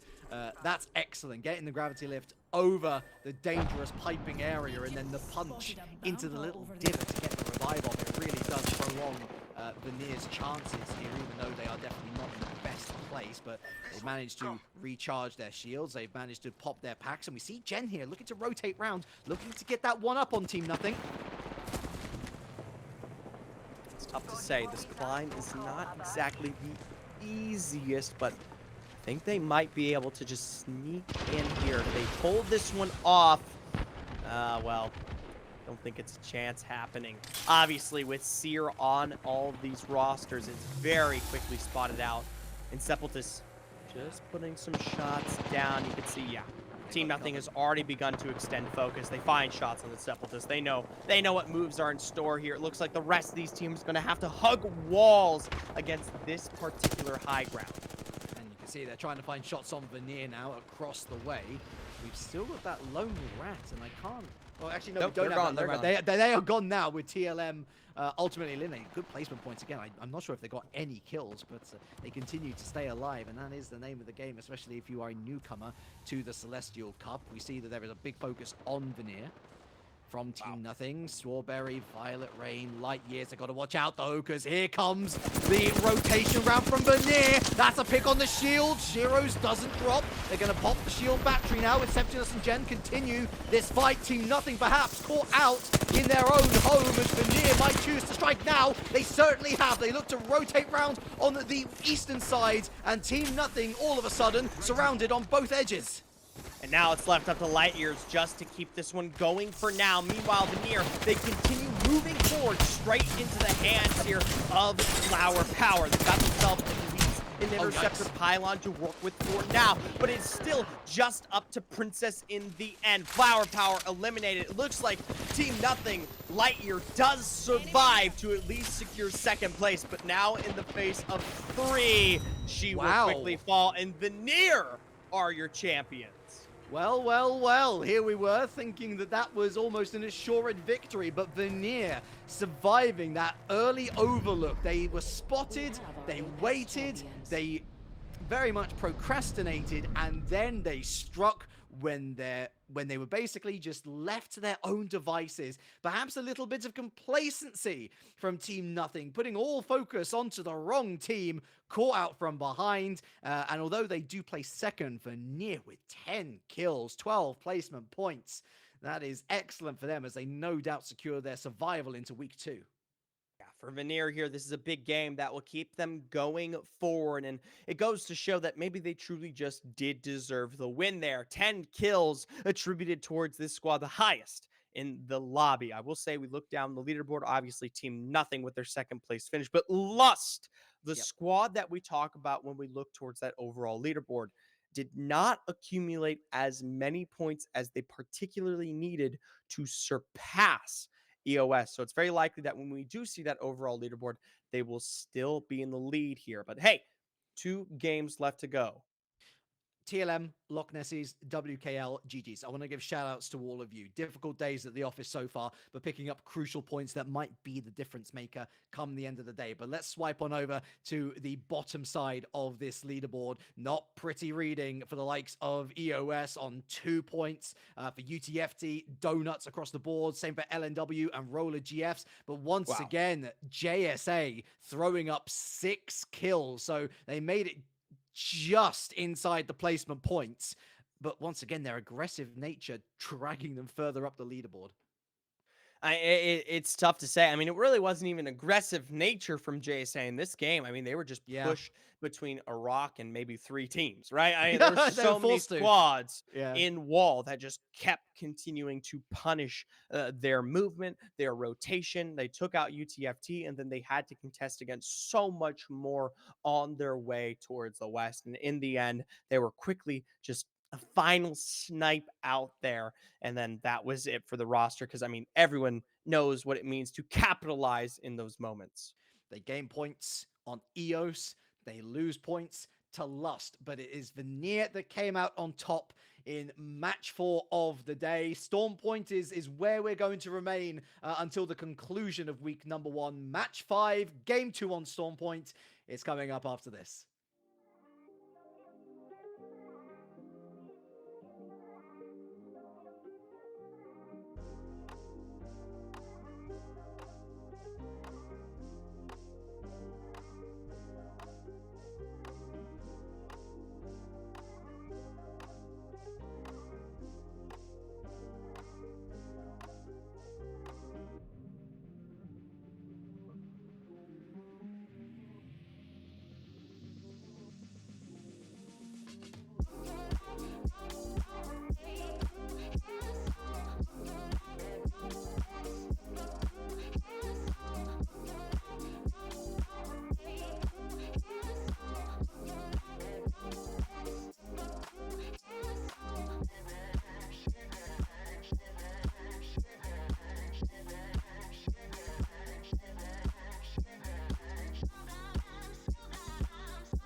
Hi friends, match 5 upcoming for week 1 of Split 2 of the Soul League. Myself, Relic, joined by Mr. Pro Guides himself, Zephyr.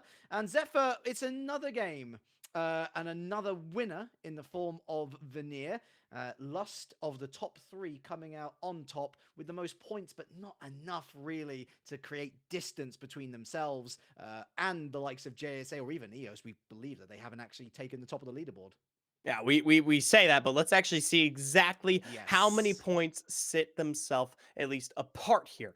EOS Ooh. do retain first place, but it is only by 6. Notably, this is a nice thing to see. Veneer now actually take third away from JSA. They usurp that position with the victory on their belt. Yeah, I'm actually quite surprised by that, and also really happy to see it. I mean, especially with that damage number ballooning to over 10,000. It's a great day at the office for Nira. It's not so great a day at the office for the likes of Flower Power, UTFT, LNW, Control Freaks. They struggle, but Loch Nessie's had a breakout game on Storm Point, able to sneak into the top 10. As let's just have a quick little look at the bottom side of the leaderboard as well. We, again, refocus on that bottom 5. VSK, Roller GFs, WKL, GGs, and TLM currently occupy it. For the likes of Mummies, Team Nothing, Nice Girls, dangerous scenario. There is literally only 13 points separating 11th from 20th. A great game for any of these teams, and it could mean survival. Yeah, and that's all it is. It's one fantastic game here because it's still just a single games away in terms of defending yourself from relegation. But obviously, I'm more interested regarding that kind of story at the upper end of our leaderboard. This might be the first time, Relic, that we see JSA walk home without a first place finish. Yeah, history to be made. We shall wait and see whether that is the case, of course. 2 incredible games for them, and not so great games for the likes of Veneer, Eos, and indeed Lust. And look, I mean, weirder things have happened in Apex Legends, you know, that better than most others. But let's also look at the facts. This is as far back from the lead as JSA has been at this point in time, even in week 2 of Split 1, when it looks like they were a little bit off the curve. They were able to recover mid-series and find themselves on top by the end. So Storm Point, game number 2 on that map, game number 5 overall. Win or bust. It's tough. Win or Yeah, bust, I mean, right? you literally have to really just start finding success in the dramatic fashion that we have come to know out of this roster. If not, we gotta start singing the praises of EOS, Lust, and Veneer here as we make our way out of today's matches. Once again, to confirm, that third match there is supposed to say JSA. Technically, there have been no repeat winners in tonight's broadcast. Yet. Yes. There may be to come. I am no fortune teller, but I most certainly know that if there is any repeat winner to come, then JSA will look to stamp their name on that one. So, the ship flies. I was oh, going to say, by Yeah. the way, just to talk about it, we didn't really discuss it on leaderboard, but props to Team Nothing. Albeit it was very anticlimactic, them Oh. being in a position of winning that didn't, winning from that god spot that they had control of. yes. But it was the best performance that we had seen out of Team Nothing Yeah. coming through the rest of today. I mean, World's Edge was a very, very rough start for that roster, and this is the first time that we've seen Lightyear amongst both Strawberry and Crew. And just trying to remember back to the overall scoreboard, that sole performance is the difference between them being in the bottom 5 and where they are currently, which is 15th. So if they're able to string together a bit more of these, it doesn't have to be a top 5 performance, I don't think. Just try and hit that middle of the road, 5th to 10th spots. And as long as you're picking up a few KP along the way, they should be fine. And I'm with you. I agree. I think that this roster has a lot of potential, but it's a cutthroat world, esports. Doesn't matter what game you're in, and that potential has to be shown sooner rather than later. Otherwise, the results are going to be questioned. So, better late than never. It starts now. Game number 4 moving into game number 5. Unfortunately, a bit of an anticlimactic start to game number 5 there, as sadly the match has come to a premature end. But don't worry, we shall be back in due time.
Well, Oh, hello. You Hey. catch us mid conversation here about many things in life. But what we really should be talking about is I'm the playing Soul a color League. game. Oh, I don't even know what Hey, tell guys. us about it. What's the game called? By the way, we're still waiting for the games. We had a lobby It's true. admin mistake, so we're getting all the players back into it. Yeah. And so we'll be in there in a second, but just because you guys are cool, I'll show you Yeah. this. This is what Zephyr does during his downtime. This is what an ALGS caster does while you guys aren't watching. He does Huh. this color game where the only objective is you switch the colors between different squares. Wow, you can see my lights. And like that's it. Huh. That's they switch and you change them around until you make the perfect color thing. I mean, honestly, I've never even heard of this game, but that does sound really Yeah. relaxing. And yeah, That's how I relax. would- Not what- like these teams. These teams, they're pedal to the metal. They got points to accumulate. We're talking 2 games left. There's no chance for relaxation. Oh, Zephyr, lobby on the other codes! hand- Zephyr, on the other hand, is drinking drinks and Yeah. building colorful puzzles and hanging out. I'm just literally Blame looking- Apex. Don't blame me. Just looking at Liquipedia, drinking, exactly Yeah. the same. But we do hear through our ears that apparently the players Apparently. somehow have been able to recollect themselves, and match number 5 will be underway Yeah. in due time. If you are just joining us, where have you been? But also you join us in the penultimate game of our Wow. 6-game series. That's a word. Penultimate. Yeah, second to last. If I that's- only that- know one other caster who uses that. Name and shame. Go on. It's Dia. Oh, really? I love Dia. Fancy that. Fun fact, dude, it's literally my broadcast. I can say whatever. I was on Team Liquid one time, and we were goofing, like we were doing the Fortnite tournament series for them, and someone had brought up the word penultimate. I think it was Ravi, if you know Ravishing Ravish. Yes, I do. And our producer at Team Liquid didn't know what that meant, and so he asked us, why are we calling like game 6 or game 4, whatever, penultimate? Anyways, Oh man. yeah, it was interesting. We now literally, whenever we do Team Liquid gift, we make fun of him. You know, whilst we try and come to terms with the failure of the educational system, America. let us dive into the nitty gritty in game number 5 on Stormpoint, and we're going to begin with JSA. Now, before our last break, we basically came to the conclusion: win or bust. You are so far behind in the points at this stage that you need a great game 5, and you either need to ensure or hope, maybe a mixture of both, that everyone ahead of you sucks. EOS, Yeah. Lust, Veneer, they've had some really consistent results, however. Sure, EOS has dropped the ball once, I think, but last their game. results otherwise have been so good. We'll see what they can do here. Obviously, our zone's pulling back kind of towards that western area. It's like just kind of south of where JSA are currently registered. We look kind of back towards that mill and everything out there towards the northeast, likely to see where one of our zones finishing. Maybe just a second, but for now, looting to be had here, and many other squads just getting themselves set up. I may be wrong, but it looks like we missed out. We jumped into the game a little bit kind of the back half there. It looks like in one of the squads either was eliminated or couldn't get into lobby. Yeah, I think we might have started with 19, you know, because we went on board with Roller JSA. GFs. didn't make it. Oh, yeah. Okay. So we did go on board with JSA as they were hitting the map itself. So we can confirm that sadly Roller GFs unable to make it into the game, and that all but Okay. likely confirms their elimination and relegation from the Seoul League, which is a real shame because they've been a staple since the qualifiers. Who knows? Who knows? I mean, we'll talk about next week and potentially their return a little bit later on. But for now, Yep. it looks like we do have a contest here in Barometer. Loch Nessie's defending, obviously, this high ground spire position, especially if it does pull towards this POI directly. That can pay off in the long run. For now, though, it looks like Pavilion gonna have to take some time and heal this one back up and just retain, kind of slow down the gameplay here. I mean, coming off of a landing in this area and already being forced to expend a majority of your resources doesn't look good for the late game. Doesn't bode well at all, does it? It's still a nice place to be above the barometer. You've got a good oversight on a lot of places. EOS would certainly like oversight on this team in this particular building. They did have a real clangor last time out. They'll be hoping to at least make the top 5 this time out, certainly. Keeping a beady eye on the likes of Veneer, JSA, and Lusk. To rotate out here. They're under fire. And I believe this is indeed the squad. EOS are attempting to chase down on top of that building. Woo.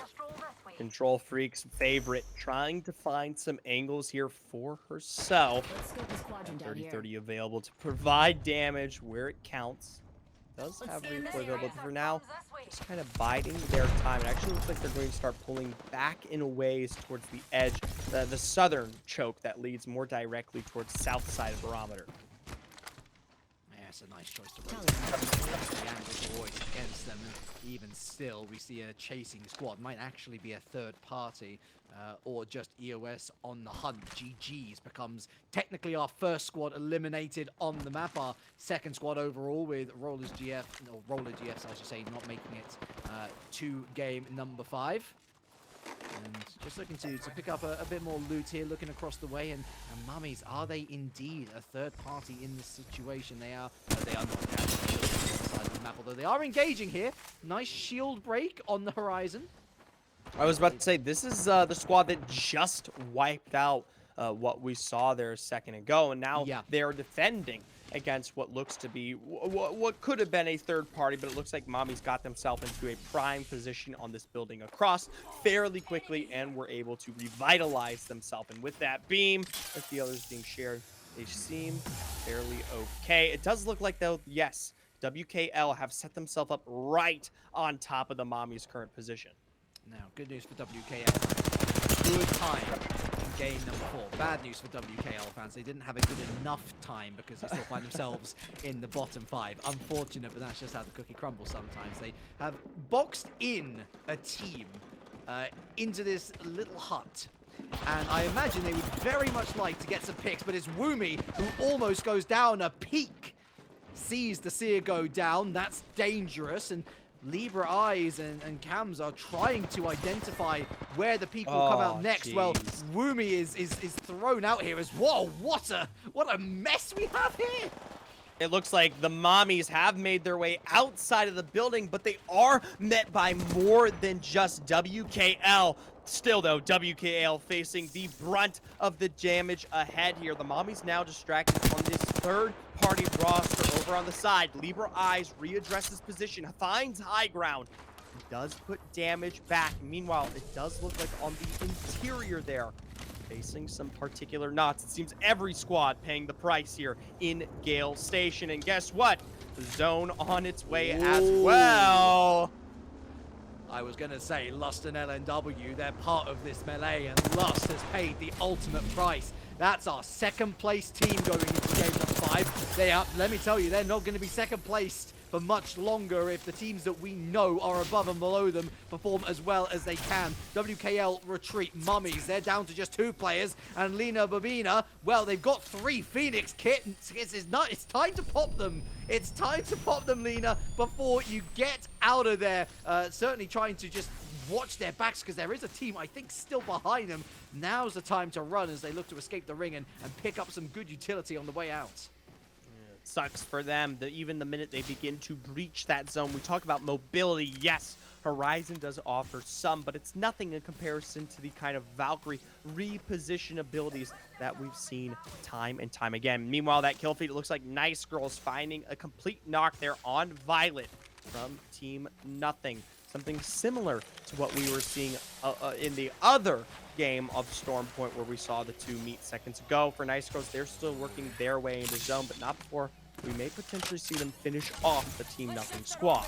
Yeah, watch JSA on the move as well with Sabs. That's going to be a down. And we join them as they look to find yet another name to add to their kill collection. They've been certainly, I wouldn't say underwhelming JSA, but it feels like the rest of the Celestial Cup roster has caught up to them to some extent. Arc, not the team that they are chasing, but they've certainly set up a little cubby hole for themselves. Plenty of Watson nets ready to catch some fish, and it is VSK who JSA are after. Valken, Frosty Girl looking good on the shield in front, but 2v3, you'd always put your odds on the team with more numbers. VSK here, though, already extending a portal back underneath the bridge. We'll take a look at the zone in a second, but I want to point out that no-name village towards the east of the mill area, as well as some of the hillside that comes alongside it. Start looking towards the high ground that forms from that hillside, as well as some of the other rocks around. If this zone continues to work its way out towards the west, where, hey, it's exactly where I said it is, that's where you want to set yourself up. Look towards none other than EOS. Look at how they split this ring in half with their setup on the rocks towards the south side by this grav cannon, and what looks to be Stanner Shy starting to extend some control back towards the mill. Towards that armory as the place to be. As that ring continues to move in and progress. Oh, that's lovely. That's a shield pop. It's not a full down. Got to reload. They are keeping a good eye on JSA, though. Nice, excellent, good pop here. And more shots come through. That is a down. Janie's but it's not down. going to be a kill. Janie is down. It's Piku with the knock. WKL are gone. Not good for their survival hopes. It's game 6 or nothing for them. They're going to need a major final outing to save themselves. Perhaps 10 points or more required. As we see that squad retreating, Zephyr, EOS continuing to exert their dominance. Yeah, I mean, this is the spot to be. I mean, it's high ground. You've got all these rocks in particular that give you such a disparity when we talk about these head peak angles that allow you to just have free reign on some of these kills here. Now, for JSA, we tune back in them. Yes, they have lost out on Janie, but they do pick up the banner. Still, they are in zone, but it may just be too late to get this third back in. They're going to have to be looking for a mobile respawn beacon, or more importantly, to defend against these squads just ahead of them that continue to lay pressure down. Yeah, they do have a respawn beacon just east of the mill, but it's a question of whether it's been utilized or not. I would imagine not, but it's also in quite an open and wide area. It would definitely alert plenty of the teams to their location. And once you've got a good pulse on JSA, we've seen what has happened across World's Edge in particular. On board now with Loch Nessies, and moving over to Guess Who entered the game with only a duo, so already on the back foot as VSK drops. So for Guess Who, it's just a case of, I guess, avoiding combat for as long as you can, picking your moments well, and hoping that the placement points are enough to see you through. For VSK, they fall at the hands here of JSA on their rotation out from the building. A problem being, though, that they now have drawn attention to themselves for the time being. They're going to continue pushing their way out towards the edge of zone here. Curious where their next setup will be. They can obviously rotate through this choke, back down, over towards at least that kind of watered way entrance here on the interior, but I mean, it looks like they might try to stem out a revive, but I mean, they're out of zone right now. I mean, they are a ways away from this next pole, and that's something that will be punished. They go for the respawn beacon. They've had a quick turnaround, a quick little conversation between the two. Flower Power goes down. They should be safe on the points that they have already, but nevertheless, a disappointing day for Flower Power. It's never really got going for them. I'm not surprised that they've utilized a respawn beacon inside the ring. They have plenty of packs to give to Janie, and getting her back into the game certainly very important. Will be interesting to see whether they complete a rotation around this mountainside. No, looks like they're going to try and find a re-entry point where they left the scene, but that does spell trouble as they're going to be walking right back into presumably EOS. I could do some good with We'll see. EOS are on top of those rocks towards that kind of central area zone that we talked about. We did get to see the zone. It isn't pulling towards the village area. It is going a little bit further south towards the bridge itself, as well as the grav cannon that exists just west of that IMC armory there. Now, I'll tell you what, I've seen multiple teams play this zone out, and it tends to be a true toss-up regarding the pull. Sometimes it is the bridge squad that does work their way into success, and sometimes it's where you see EOS that find favor in their advantage here. Either way, it's going to come down to exactly who happens to be pressuring who in those moments. And I know that sounds maybe like a little bit of a cop-out in terms of analysis, but hey, there are some zones, Relic, that I mean, I can tell you what happens the minute you see it. If there's anything I've learned about you, my friend, is that no Zephyr analysis is a cop-out in any way, but I think Janie and crew might have been looking for another way out because I said they're going to run into trouble, and run into trouble they have! Down goes Sabs, down goes Avalier, it's the recently respawned Janie, the only player still up, and they're gone! Third game of the day, they don't make top 10, and that is surely their hopes of winning the series done and dusted. It's tough. One game left to go here. It was a 20-point difference between them and EOS. EOS, who is still very much participating in this current game, likely to survive all the way into the top 5 and further. That's going to be a huge problem for JSA. This, yes, as history here in Celestial Cup, the potential first time that we have not seen JSA walk away with victory. Is it going to get even worse for them? Might they yet go away without money? Now that would be a shock, as guess who also dropped into the final 11 squads. Control Freaks wants to very quickly make that a last top 10. They got some time to throw down the med packs and try and figure out their shielding situation. Jasmine, Favorite, and Winx. Mixed fortunes today. Some really nice moments, some early drop, and this is going to be a drop on a squad that's found themselves underneath a bridge. Well, the Gremlins have come, and they have found their target. Loch Nessies are gone. Wow.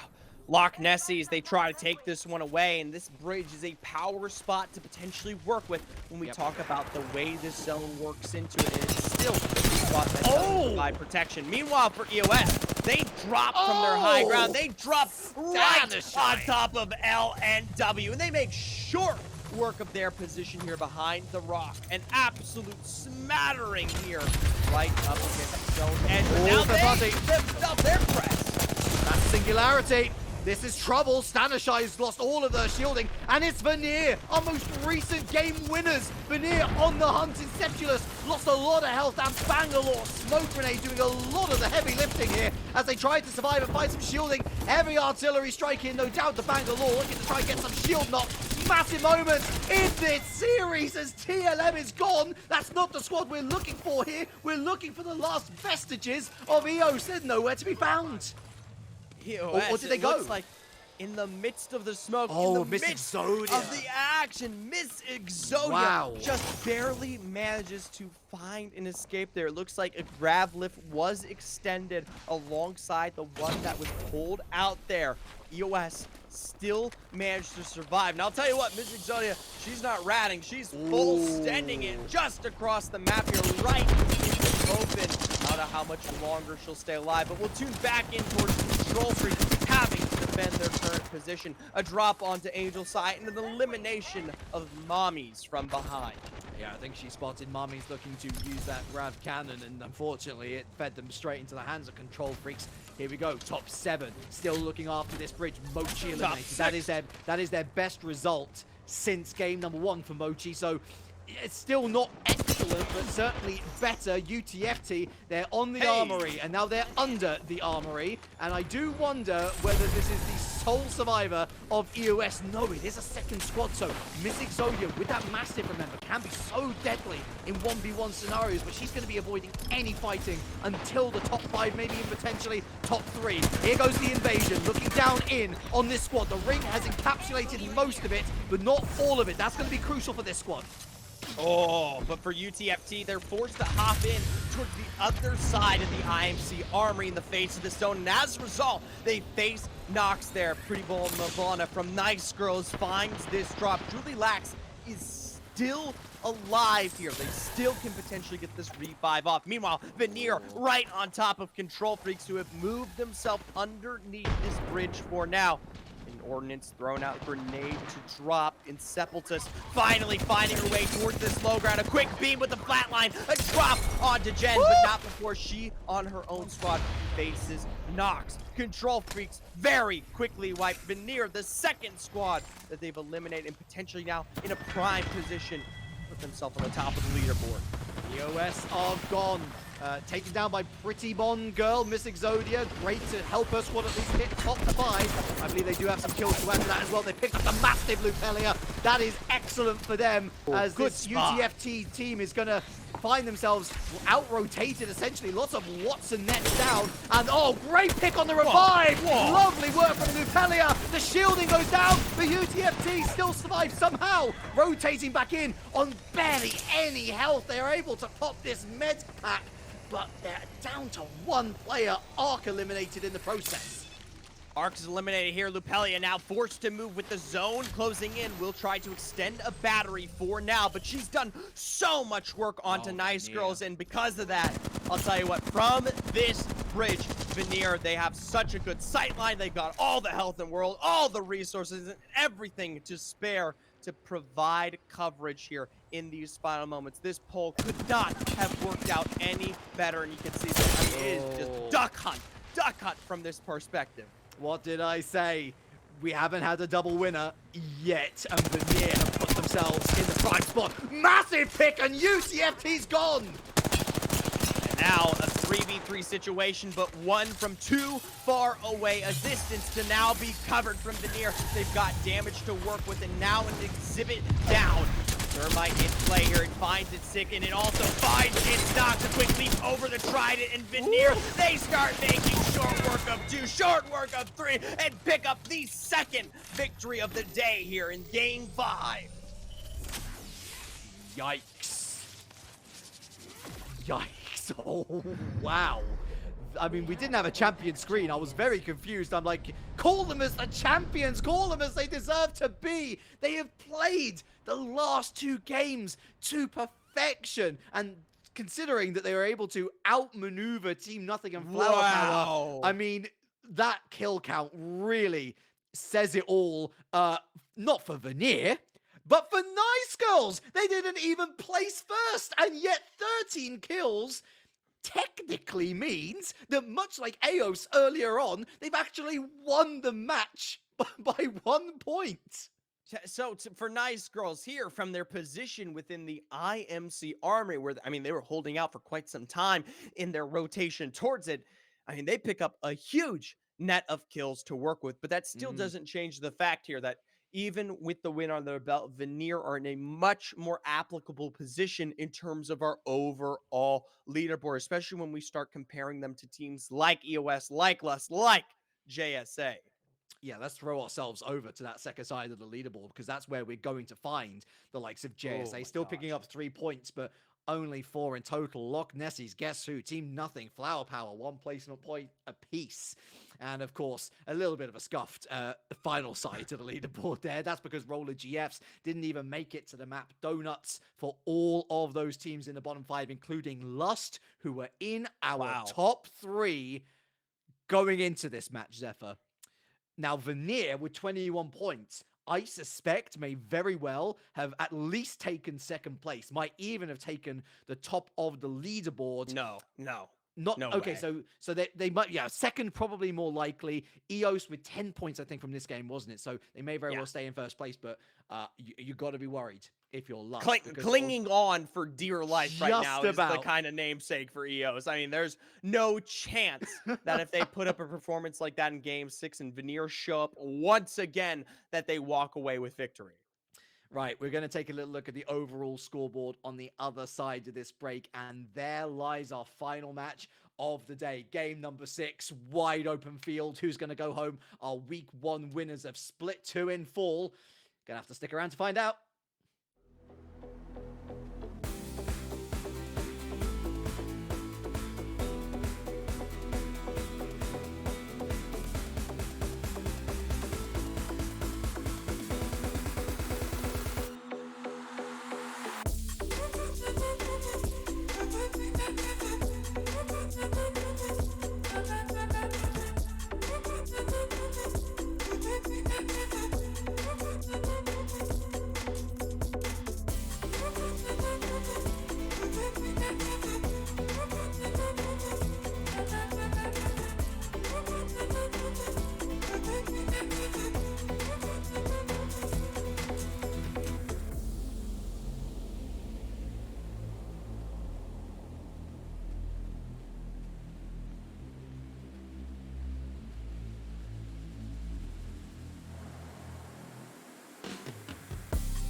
friends, it's sure been a day.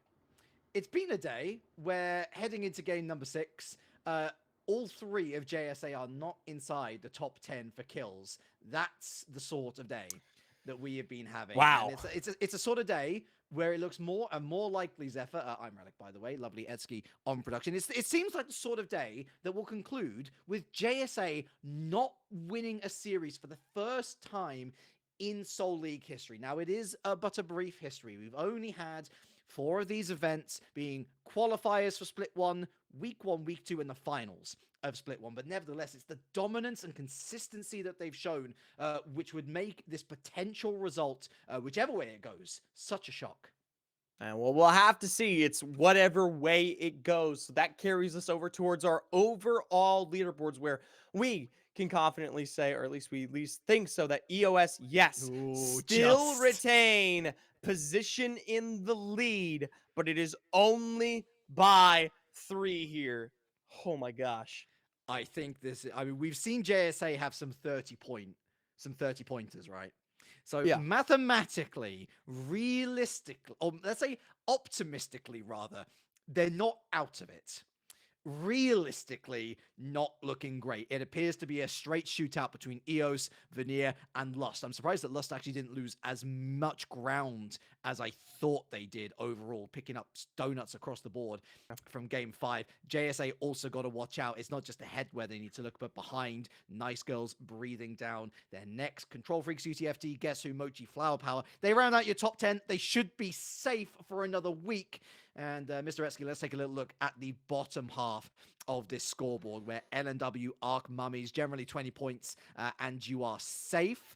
Loch Nessie, TLM just falling underneath that limit, but TLM also just 1 point ahead of Team Nothing. Now, for VSK, it's been a rough day. They haven't had any kills. I hope they pick up 1 in game number 6, but it seems like they are heading home. Roller GFs, of course, so unfortunate, not even making the lobby for game 5.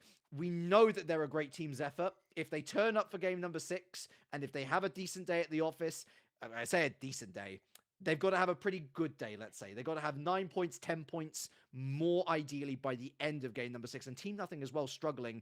But the majority of that relegation zone filled out by the newcomers. Perhaps not a surprise, but we hope for their sakes that they're able to finish the evening out strong. I'll tell you what, I mean, even if we go back and talk about 1st through 5th or whatever, for those squads, even for JSA, who isn't in top 3, they still have the opportunity to net themselves at least a position there where they walk away with some points to work with, some points that put them in the prizing. It might not be 1st, but it's still a win. It's been a very unique situation, of course, with the overall winners situation as well. We were talking about, hold on a second, EOS didn't win twice, but technically they did, because in game number 3, despite JSA winning, EOS picks up the most points. And a similar situation for the second time this evening, crazy. We have Veneer winning, but not winning overall. That was Nice Girls. And so we've had double winners, whatever side you want to look at winning as. It's wild. And we enter game number 6 with excitement, with a little bit of trepidation. We could have our first different series winner, I should say, apart from JSA. But we start with Arc, who made the top 10. Been a bit of an under-the-radar day for them, to be honest, Zephyr. They've been very quiet. They've had some kills here and there. They're not inside the top 10, but also they're seemingly safe to head into week number 2. Just a case of consolidating their position here, I guess.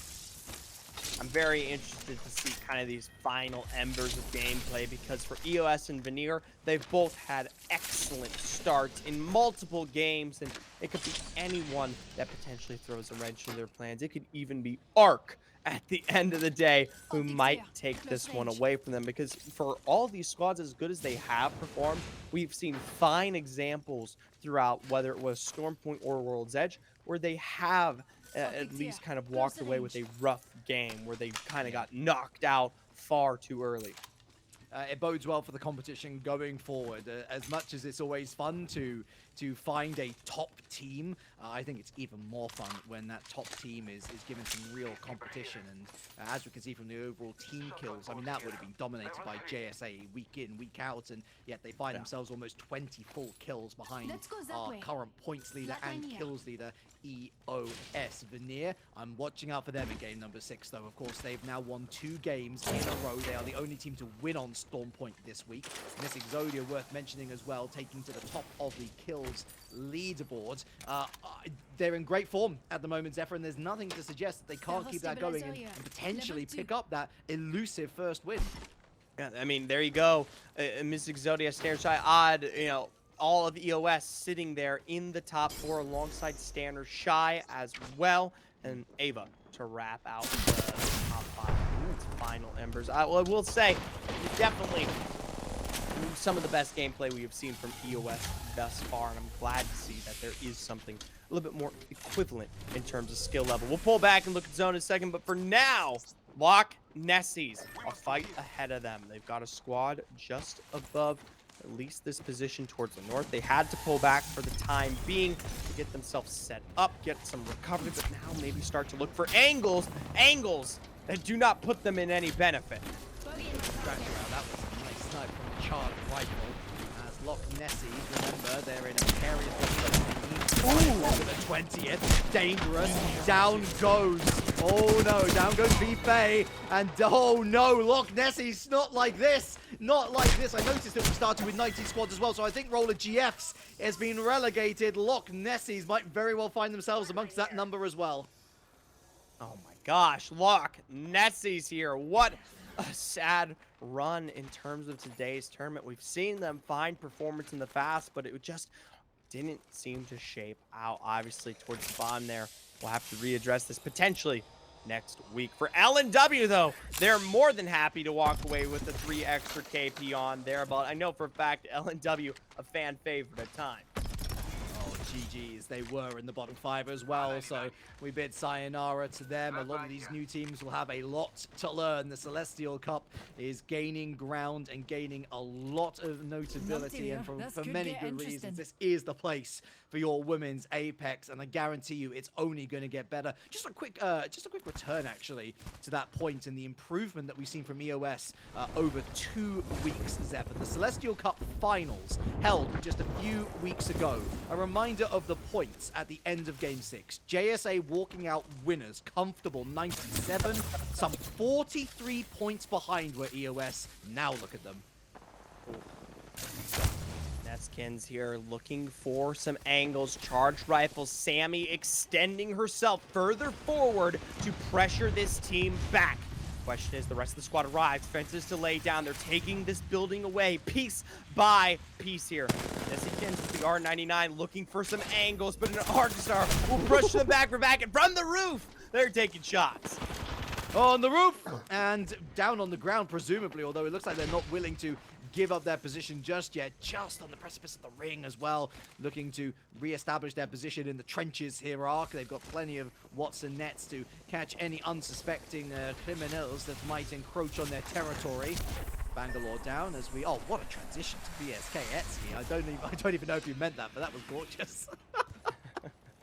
Hey, he's got it all up his sleeve. It's like little Ace there, a magician behind the production end. But for now, we'll see if the magic will carry VSK to some potential success here. They found themselves some safety behind these rocks for now, but doesn't look like they're getting pressured anymore. Meanwhile, looks like JSA have set themselves up to cover the north pad area. This isn't VSK. This is someone else.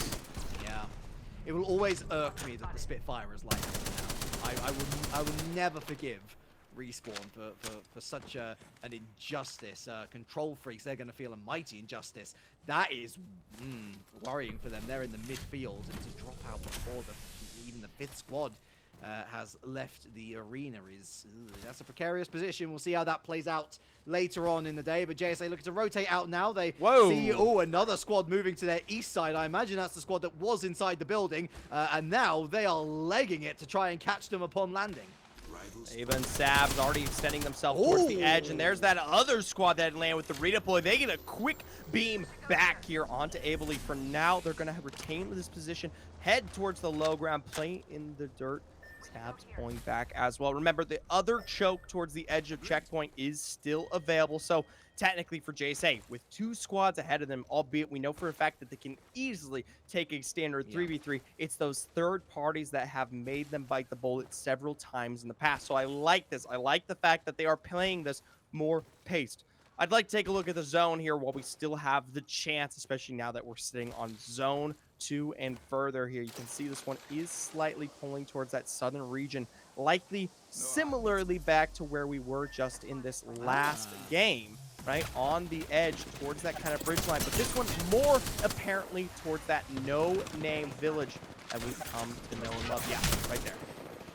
There's no rest for the wicked. JSA looking to take the conservative path to rotate out from a dangerous position and maybe look to stock up on more loot, and yet once again they find themselves with a squad, although they're going for the heavy engage. Nice use of the Wraith Corner here to transition over, and now we'll see exactly what JSA are made of. The artillery down, the steps spotted, rushes So through the close. door, manages to avoid any shots being hit. The PK, they're going to run up the stairs, they're going to put the chase on, and watch Averly go to work now. A hit, a second hit. That's a gorgeous drop here on Frosty Girl. Sabs goes down to Valk, however. Real dangerous scenario. JSA low on the shielding, but they're confident in what they're able to achieve here. VSK is ultimately eliminated, and JSA are on the up and up. JSA taking successful 3v3s. This is what I talked about. You put them in a standard situation and they make short work of any roster here. Meanwhile, in that kill feed, but meanwhile, no, it's from behind. TLM from the interior here of the checkpoint area. They are putting some angles onto JSA, but now granted, this may be a little too late, right? JSA has had the option to go through some of those death boxes and find some stuff to work with here, and even with the tactical down there from their Serum play, they still find much better shots than TLM. And TLM have got to be careful, sitting only 1 point outside the relegation zone. They've done very well thus far, picking up more placement points than KP. You wouldn't want to go up against JSA in your final game to ensure survival. If I was them, I would definitely rotate out. As you spot on, they gave JSA way too much time to reload and readjust. And oh dear, they smell blood. But we are going to move away from that area and down towards this bridge as UTFT looking strong, and then with a choke point potentially to be set up here. No, they're actually going to engage on this Western squad that they're looking to move in on here. Wonder who that is. It's Team Nothing, and they're already down to 2. No wonder they're pushing in on this one. It's likely that they found the third member here just moments ago. Lupelia on an angle on the opposite side of this rock. Will find break with the 301, but not quite the flesh follow. Still, though, from a distance away, will continue to provide. Singularity is thrown out, but this squad has moved far and forward past that particular ultimate. Still, though, shots back out and up towards the hill. So no take cave. Seems to be where this squad may have put themselves.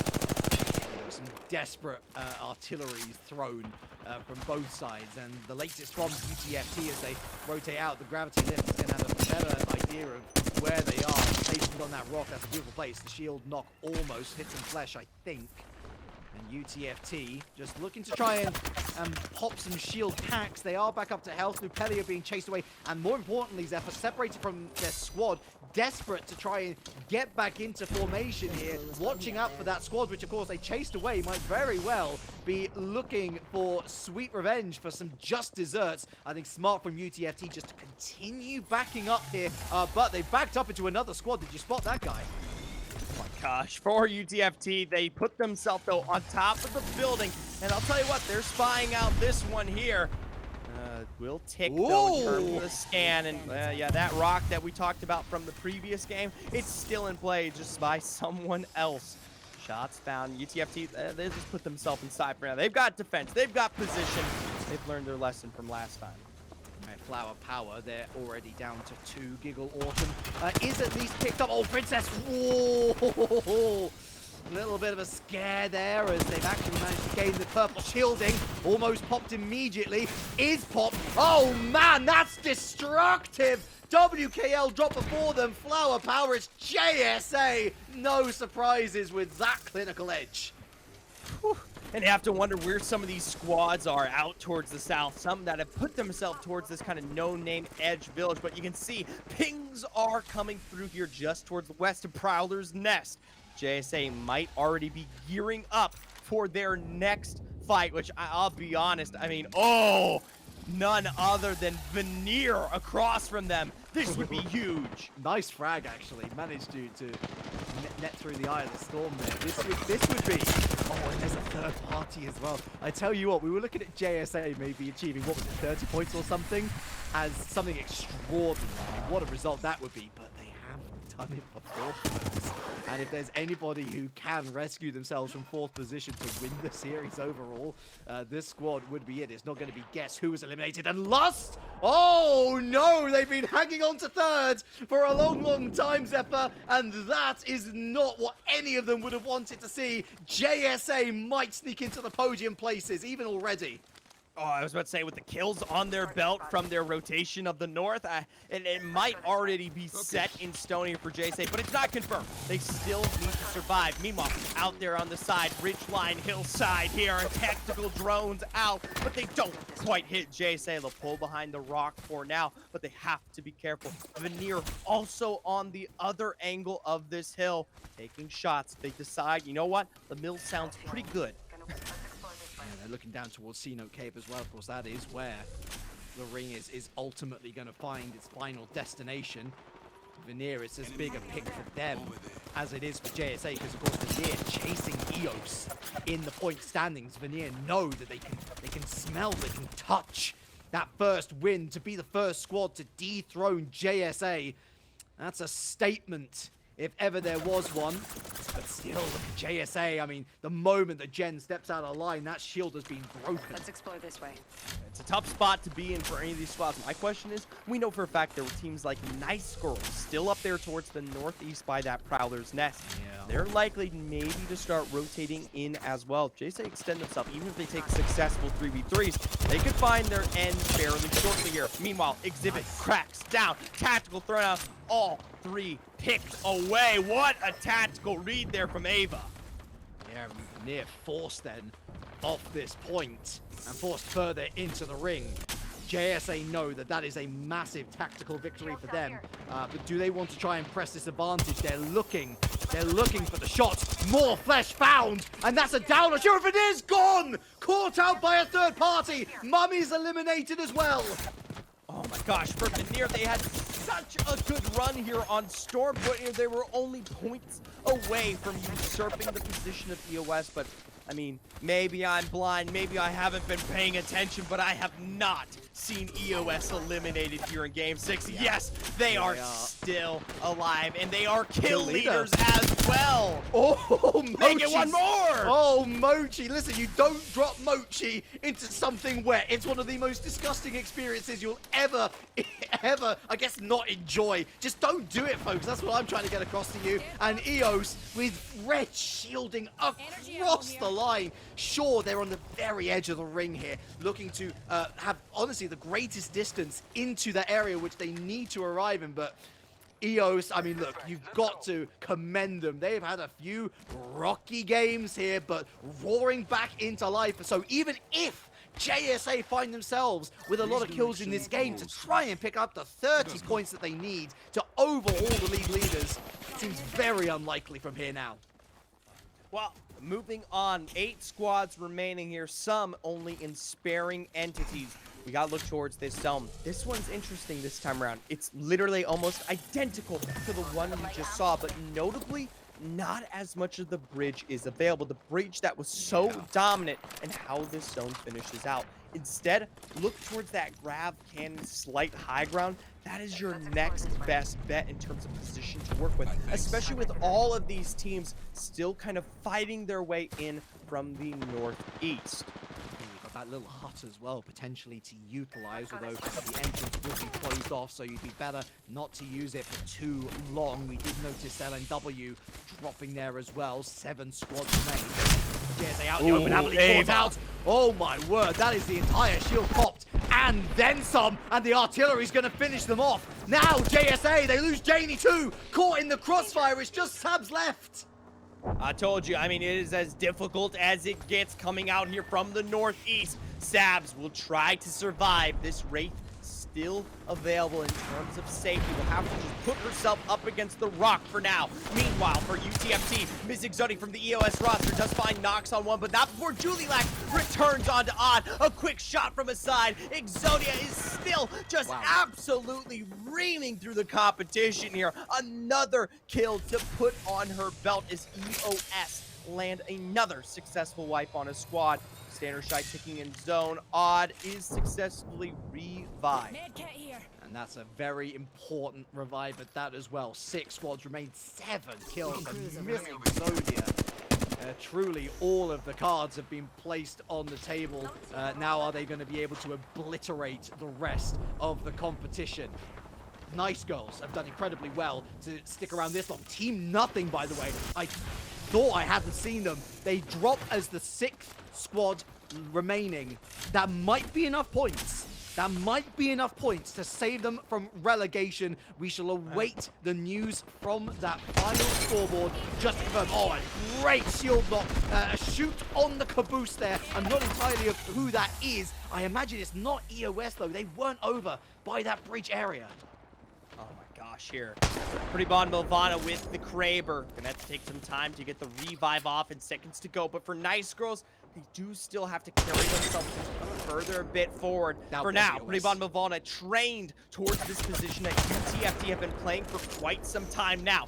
7 shots left to go, but only 10 seconds regarding this next zone close. Nice Girls, obviously, this next move toward the east are going to do their best. And there you go! Pretty Bon Milvana dropping your kill leader.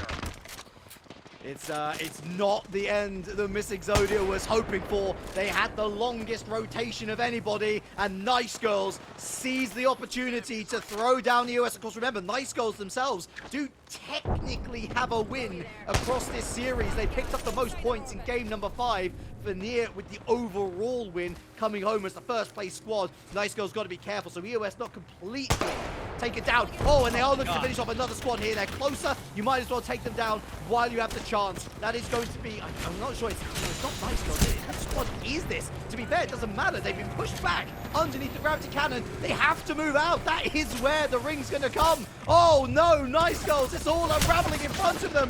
Pretty Bond Girl, the shield goes down. Mulvana, the shield goes down too. EOS is eliminated. They come through as the 5th squad, and still Nice Girls remain. They've had enough time to at least pop this shield here. Mulvana on top of the rock. Down they come. They're bonk on their heads, but here comes the reinforcements. Oh using that gravity lift. It's an aerial dogfight up here. Moving back onto the rock. Mulvana, how are you still alive? Ark is gone. Wowzers, what a pick. Pretty Bon Milvana, she herself is as low as it gets in terms of her health, but noticeably, both Pretty Bon Girl and I was about to say they were alive for potential revives, but TLM, they take away this high ground rock position and they punish the rest of this team. Still though, Nice Girls are technically alive here. TLM though, they're in the prime position of control. They've got high ground, they've got angles on everybody. JSA, of course it is. There's the rap. There's the rap. Oh, whoa! Whoa, all right. Oh, jumping into the water and away they fly. And look at Nice Girls. This interesting JSA has given them a bit of time to revive, but they weren't given much time after that. TLM, they were 15th place going into this final, and yet they might walk out as winners. It's just Sabs. All you gotta do is kill Sabs. Back through the portal they go. They know exactly where they're going. Back through the portal again, and they're gone. TLM 15th place. Don't care. They are a final winners of the day. I told you, Storm Point, it's as chaotic as it gets, and it leads to situations like this. TLM picking up the final victory here. But I'll tell you what, I'm very interested to see that scoreboard because EOS, just an absurd amount of 11. kills. It's not, yeah, it doesn't put them on top of the board there, but 15, I think that's enough to secure a first place. Yeah, well, I mean, they were top of the scoreboard that matters at the end of the series. And with none of Veneer or JSA or Lust getting more points, it does mean that they are our overall champions for week number 1. But shout out to TLM. What a time to bring out the clutch factor.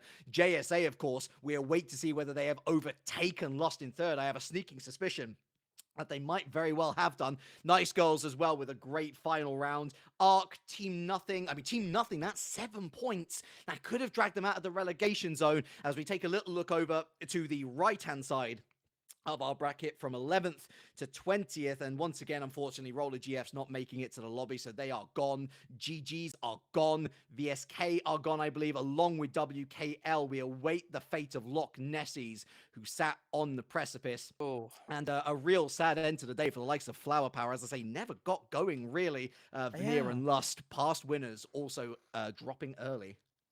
yeah, for specifically, if I had to pick two, Flower Power and Mochi, having a little bit more rougher participation in our first series of Split 2, especially when you start to compare them back to what was their whole entire run through our initial and first split here in the Yeah. Celestial Cup.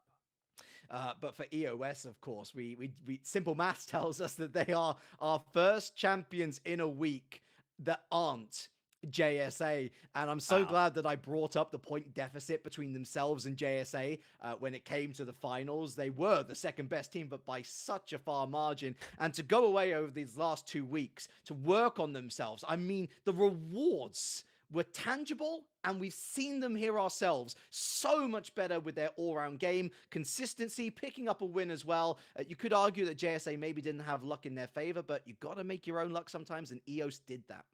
And it's kind of crazy here because I also feel like you have this kind of less refined, unpracticed lobby that JSA got to take advantage of, Yeah. especially in the first inaugural split, right? And that's why you see them put up these just insane 30-plus point games. I mean, they're more than capable of doing so, right?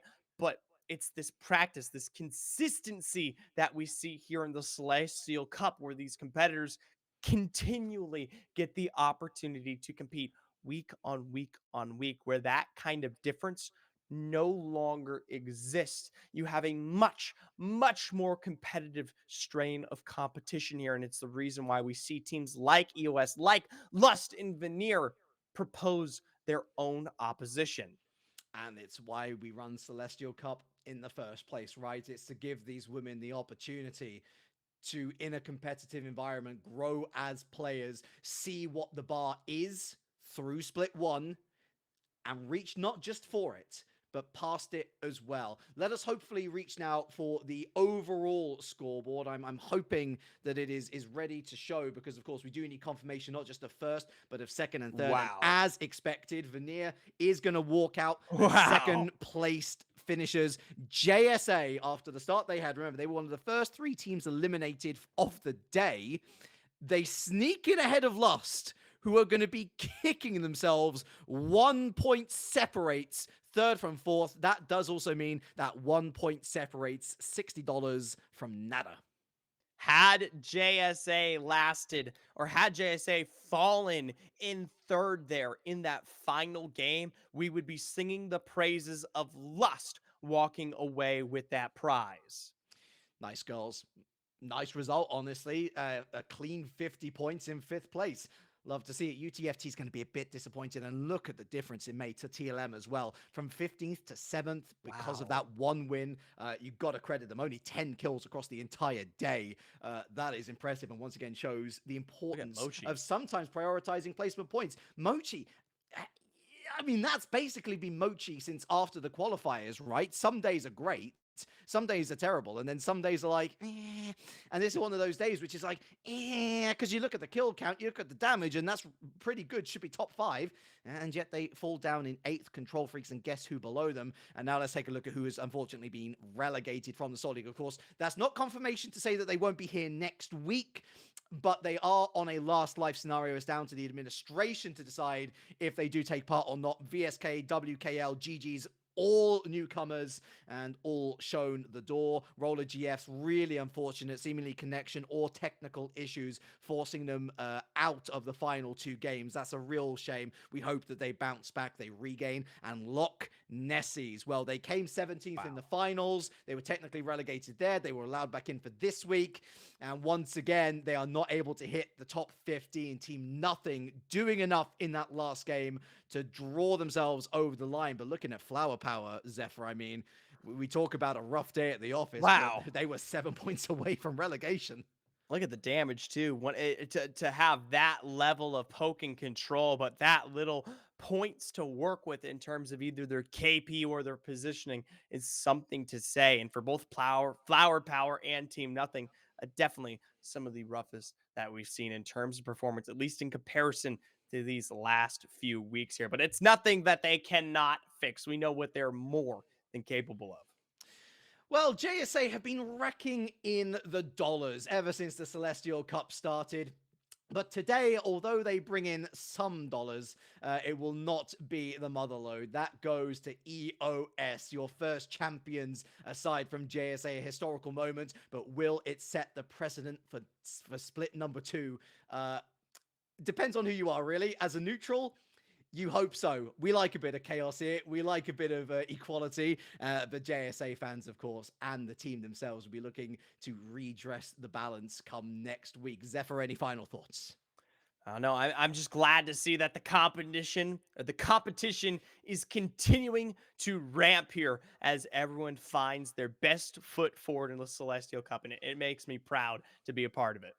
I'm proud of all of you, audience. Thanks for sticking with us. We do encourage you to follow the channel on not just here, of course, Twitch, but on our socials. We've got YouTube, where the full VODs and highlights are uploaded after broadcasts. Our Twitter, where all relevant information is thrown out. And, of course, be sure to join our Discord if you are not just an enjoyer, a viewer of the content, but you're maybe looking to get involved in the Soul League yourself. That is the place to go. A big thank you to Etsky, of course, for being just the wonderful producer that he is. A big thank you to yourself, of course, Zephyr, the Lore Master Extraordinaire. I've just been Relic. And from all of us here, it is a very warm goodbye.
guys.